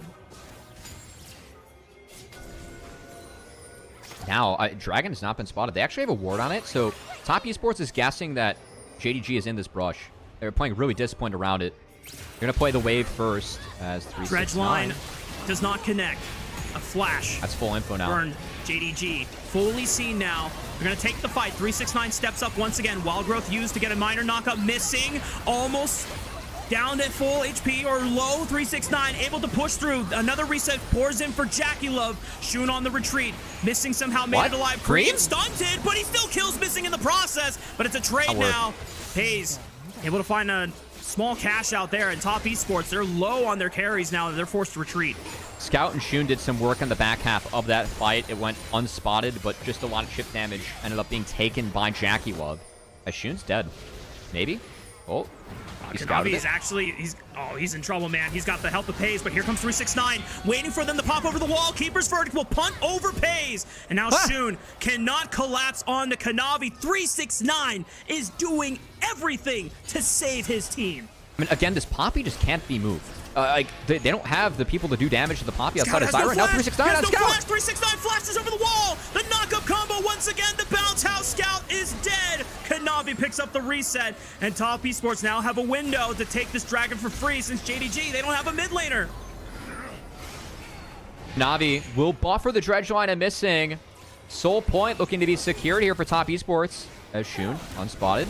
Looking for the root over the wall. Jackie Love still has both summoner spells. It's not as an easy target. Missing, trying to channel that Hex Flash. I thought he was stopped by Crisp over the wall. He has a normal flash now. I thought Missing was actually going to look and send it. Might have been an okay angle, honestly, for JDG, with Kanavi likely being on the dragon. Yeah, they're still looking for the fight. He's looking for Jackie Love. He still has flash and barrier. He flashes over the wall. The depth charge follows over, but they can't get through 6 Not even close. You said it. 369 Poppy, unmovable, but he finally falls. JDG get enough damage to take out the Yordle. Kanavi forced to flash over. Here comes Cream. Between worlds. The weirding. Isn't enough burst. Shun going golden. There's the root. There's the damage. First reset for Jackie Love as he now rockets off to the races, looking for more. He's going to punt in the rockets. A TP comes back in. Kanavi over the wall with a Heartbreaker, and he possesses the Zyra. Jackie Love finding another kill on a Scout, and Top Esports continuing to snowball this game. And again, I just don't think that these engages from JDG haven't been in sync. I do want to take a replay at that one because it just felt disjointed. I thought that the angle that Missing had was actually okay, but the flash from Jackie Love bought enough space with 369 being in front of him. Missing? Sending it in on the 4 members. Who's going to get the kill? Pace doesn't have enough damage. Missing! What was that? Got a shutdown of the Kanavi, man. That's what that was. Let's go. All right, now you're gonna be coy with me. I don't know, man. Missing needs to be investigated after this entire playoffs run, if we're going to be honest. As the combo came in, 369, the wild growth to follow up to something I think is kind of slept on. And then Cream. I mean, what a play from Cream. He's fighting to get into his second LPL final, still trying to win his first. Going through Knight and Scout to get there and making a huge play in Game 4 on this Aurora to help ensure his team can overcome JDG. As Pays was effectively hunted by the killer rabbit with fangs. I forget what Nymera initialized like to call this pick, because they've got a nice, fun nickname for this, because you do way too much damage as Aurora. He might be in trouble. He doesn't have flash. Uses the Between Worlds, buy some distance, and he's out of there. But that's Between Worlds gone now for the next minute. Top Esports take some reprieve for now. They are 6,000 gold ahead. 3 dragons to their name. Soul Point coming up in the next 2 minutes and 45 seconds. Baron spawning in a minute and change. And 369, I love what a chat he was. He went for the second item Randuin's, and now looking to go into, I'm gonna guess, a Jock Show. Or no, he's got probably, what's the shield item? That one. Kanik Rookern. Woo! We got there, Rafa. Nice, man. Jackie Love, for me, it's kind of curious. He doesn't have an attack speed steroid item outside of Unitol, which doesn't give you a ton. And he's going for GA, which I don't mind because he's down flash. But definitely looking for that luxury item. Lollipop over the wall. Kanavi still okay. Trying to contest for this blue buff. Cream doesn't is have nothing. Between Worlds for the next 5 seconds. No flash available. Might have been a bad choice to be on that side of the wall. JDG pick up a free Aurora. Now they have 5 versus 4 on the map for the next 60 seconds. I mean, if Missing didn't throw that hook to secure the kill, I have no idea how Cream would have gotten out with no flash, no ult. But, you know, we got the gold on Nautilus, so that's huge here for JDG. Kanavi just trying to keep tabs and vision on JDG in the mid lane, trying to see if they want a chance for the Baron in the next 15 seconds. Cream has teleport, but still not on the map for 30 seconds. So there's a 20-second window where JDG won't be able to force a 5v4. Oh, Top Esports have to be careful. Jackie Love has a GA, but no flash. Only barrier is left up as a summoner spell usage. He has to rely on his team to give him the world to give him another chance to go to another final for top esports. Still 5 versus 4. They bought enough time. Shun takes a lot of damage from Those Jackie Love. zaps, And TP. top esports starting to sink into JDG's backline. Here comes Cream with the teleport. There's the first reset. It's for Kanavi, and he's on the Cassante, marking the rest of JDG. They're collapsing. Pays isolated. Flash wall slam. Jackie Love picks up another reset, and Pays is gone. And JDG are down to 2 members. JDG are down to their last legs, and I don't think this defense is gonna happen. Top esports, they're looking at a chance to potentially host that Silver Dragons Cup. They are one step away from being able to advance to the grand finals against anyone's legend, but Scout buys enough time, pops the Chaos Storm. Top esports, will they throw it for here? Shun falls, Scout, it's just you.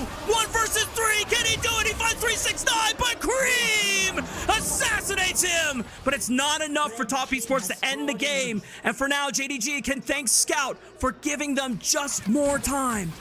They're going to respect the Cassante TP and the respawns from JDG, but this will be Dragon Soul going over to Top esports in the back half, so still looking grim. And man, as you were highlighting, Rafa, the 5v4 that JDG had, where they could look to bait Baron, do anything, they were on a ward that they didn't spot, and they sat on their hands and did nothing. And then you just get this insane angle from Cream once he spawns. Jackie Love did a great job of connecting with Zaps onto Shun, bought a lot of space. But Cream with this angle, again, this is your 5v4 wasted. This 5v5 is such an advantage in terms of just where the fight starts for Cream. Not even to talk about just the setup with JDG running to the hills. It's such a disjointed fight, a disjointed setup from JDG. They had no chance to win that fight because they refused to pull the trigger in the 5v4. The teleport is coming in now for 369 to join the fight. Rest of Top esports, they are one good fight away from closing this series to advancing to grand finals and meeting up against anyone's legend. Yeah, Demacia Cup rematch. Jackie Love, importantly, GA down, flash up. So a depth charge does have the potential to buy some space away from his Cassante is stuck. Fast presence.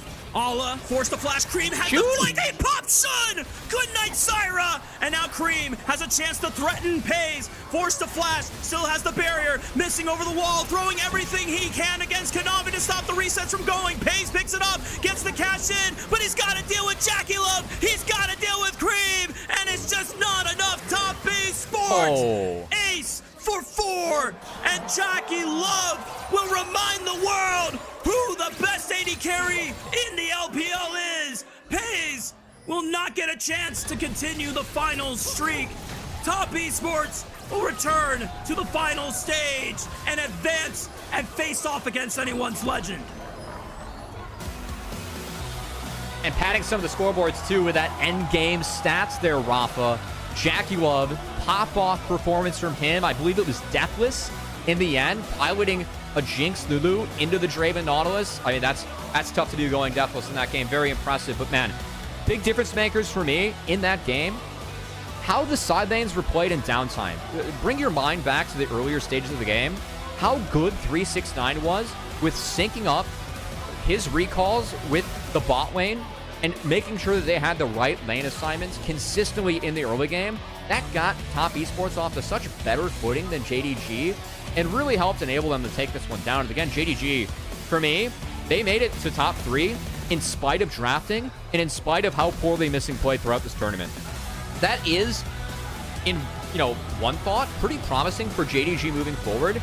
And on another hand, really disappointing that we can't see the super team really reach the mantle because the fundamentals aren't there and missing struggling. For JDG, all the concerns were raised as early as Demacia Cup. And it seemed like throughout the group stage, the concerns were obviously still there, but then them being able to triumph over Weibo Gaming in group stage, giving them first seed, and then being able to at least go up against anyone's legend in the upper bracket, besting Thunder Talk.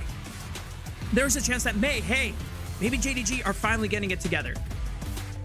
Unfortunately for them, it falls short, and I think this is still a team that we have high hopes for coming into the second split, and if they perform well enough, they'll be able to try again in the third and final split of the season. But for Top esports, what a different story.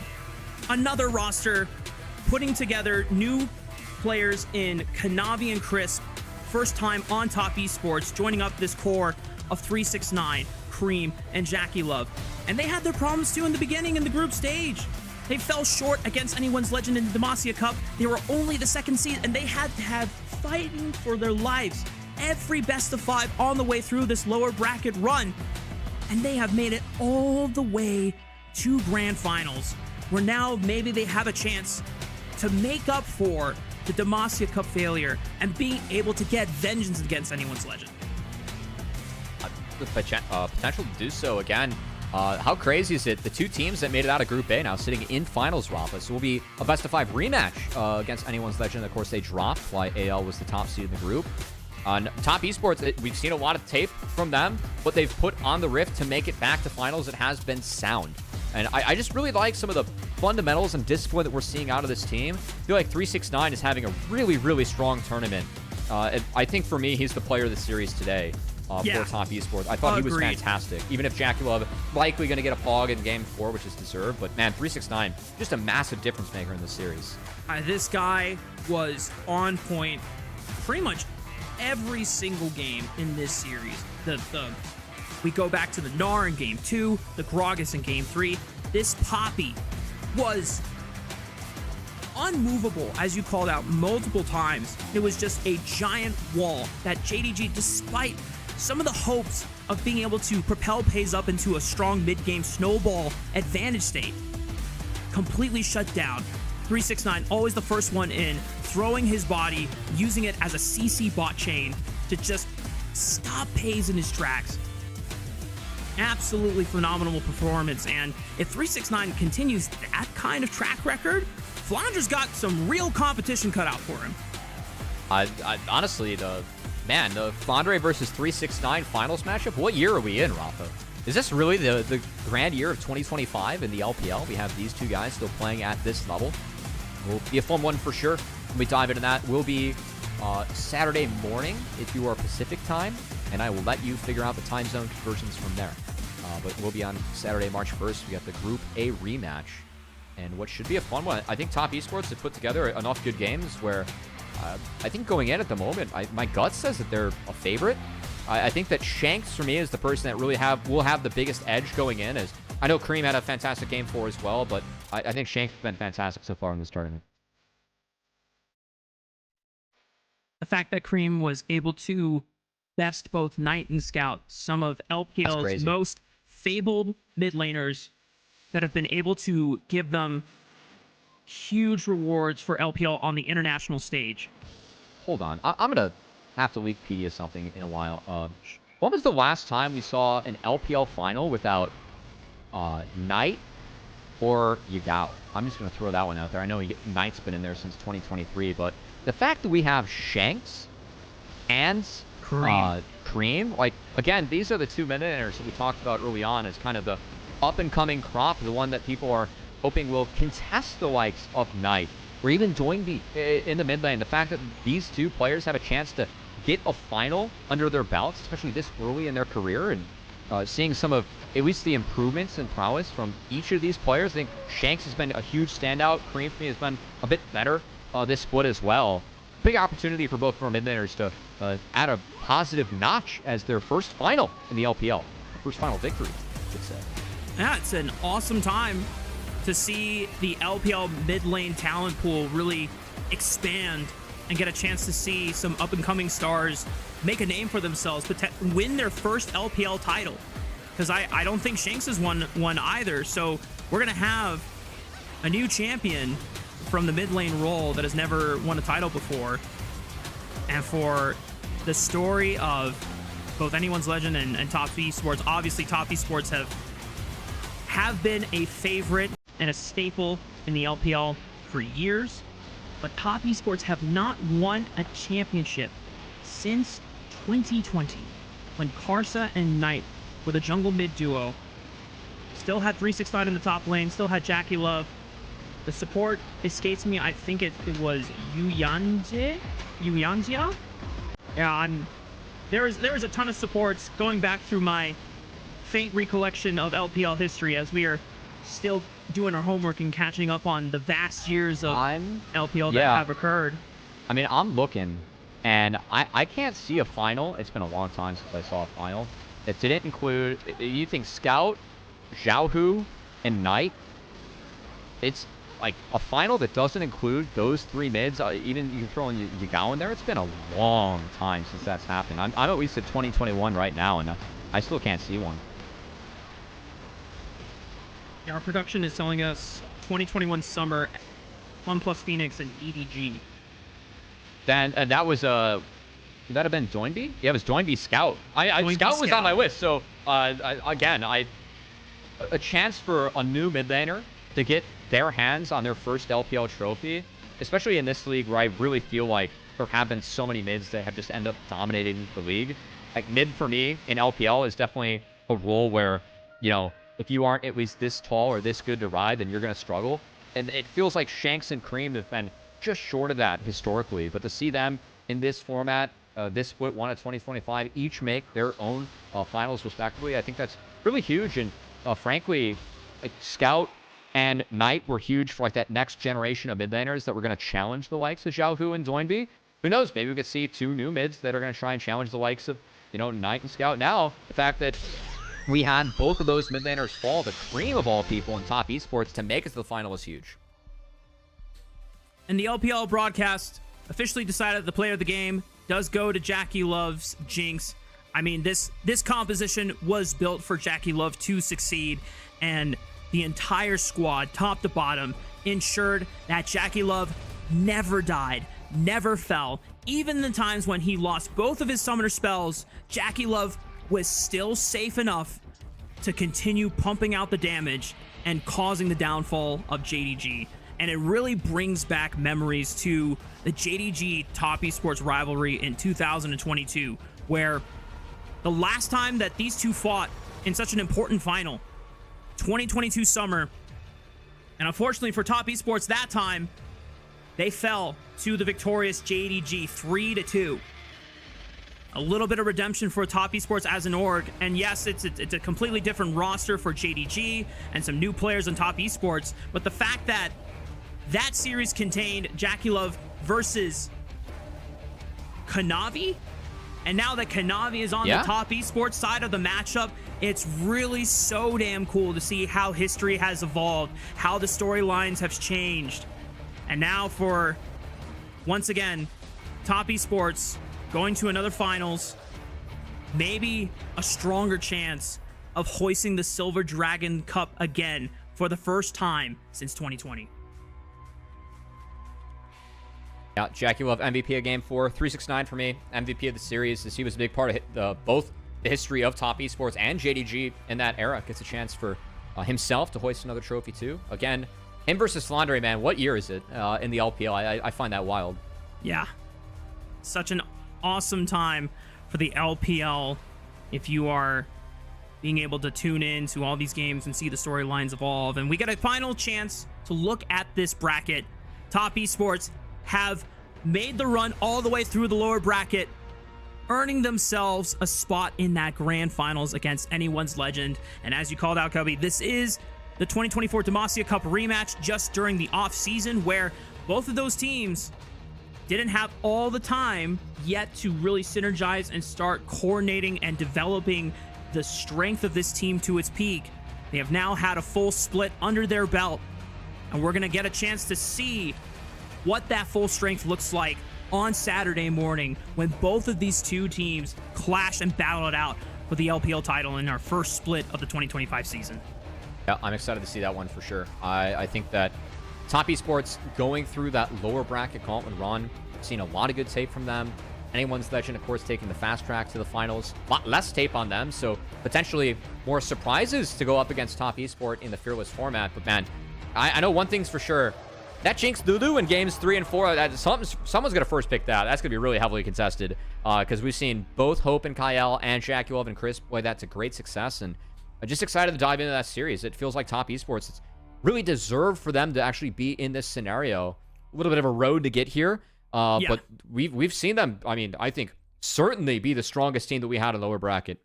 Especially taking down at least the teams they did and the fashion they did, I thought was really impressive. So we'll see if that can continue, that momentum against anyone's Legends. The team, of course, they dropped to in a best of 5 in the group stage. What I'm most excited for is a series where top esports drafting and evolution of what picks to snag away as we play out further and further into the series actually be matched by a team that feels just as competent and confident in their own drafting as well over in anyone's Legend. I mean, you are going up against Tabe, who has already built quite a reputation of taking 3 different squads all the way to the finals. This is one of the best matchups that we could have hoped for this first split. And I'm just, oh man, I'm brimming with excitement, Matt. But as we close out our show, I want to give a huge shout out to our elite coffee supporter, Aaron Soup. Their pledged financial contribution helps level up the broadcast and gives back to the cast and crew who strive to give you an English LPL product worth every single day. It's been a hell of a blast with you, Matt. Before we close out the show, you got any last words for our lovely audience and our lovely viewers? No, it's been a blast being a part of LPL English, and yeah, excited for more. So we'll see what ends up happening. All right, guys. Y'all got 24 hours of break before we return for our final broadcast of the split. Anyone's Legend taking on Top Esports. That's the grand final. It's 48, Mark, but I love the enthusiasm, all right? Okay, well, you know, I'm thinking about in terms of you have one day where you don't have to worry about missing a broadcast. You're on Mark Z time. I'm on real time. We got 48 hours until the broadcast. All right, whatever. Yeah. You I'm gonna strangle you. Anyway, it's been a long day. It's been a long night. Thank you so much, everyone, wherever you are in the world, morning, afternoon, evening. It was a blast to cast this for you and to bring you this product and this series, Top Esports versus JDG. Thank you all, and see you next time.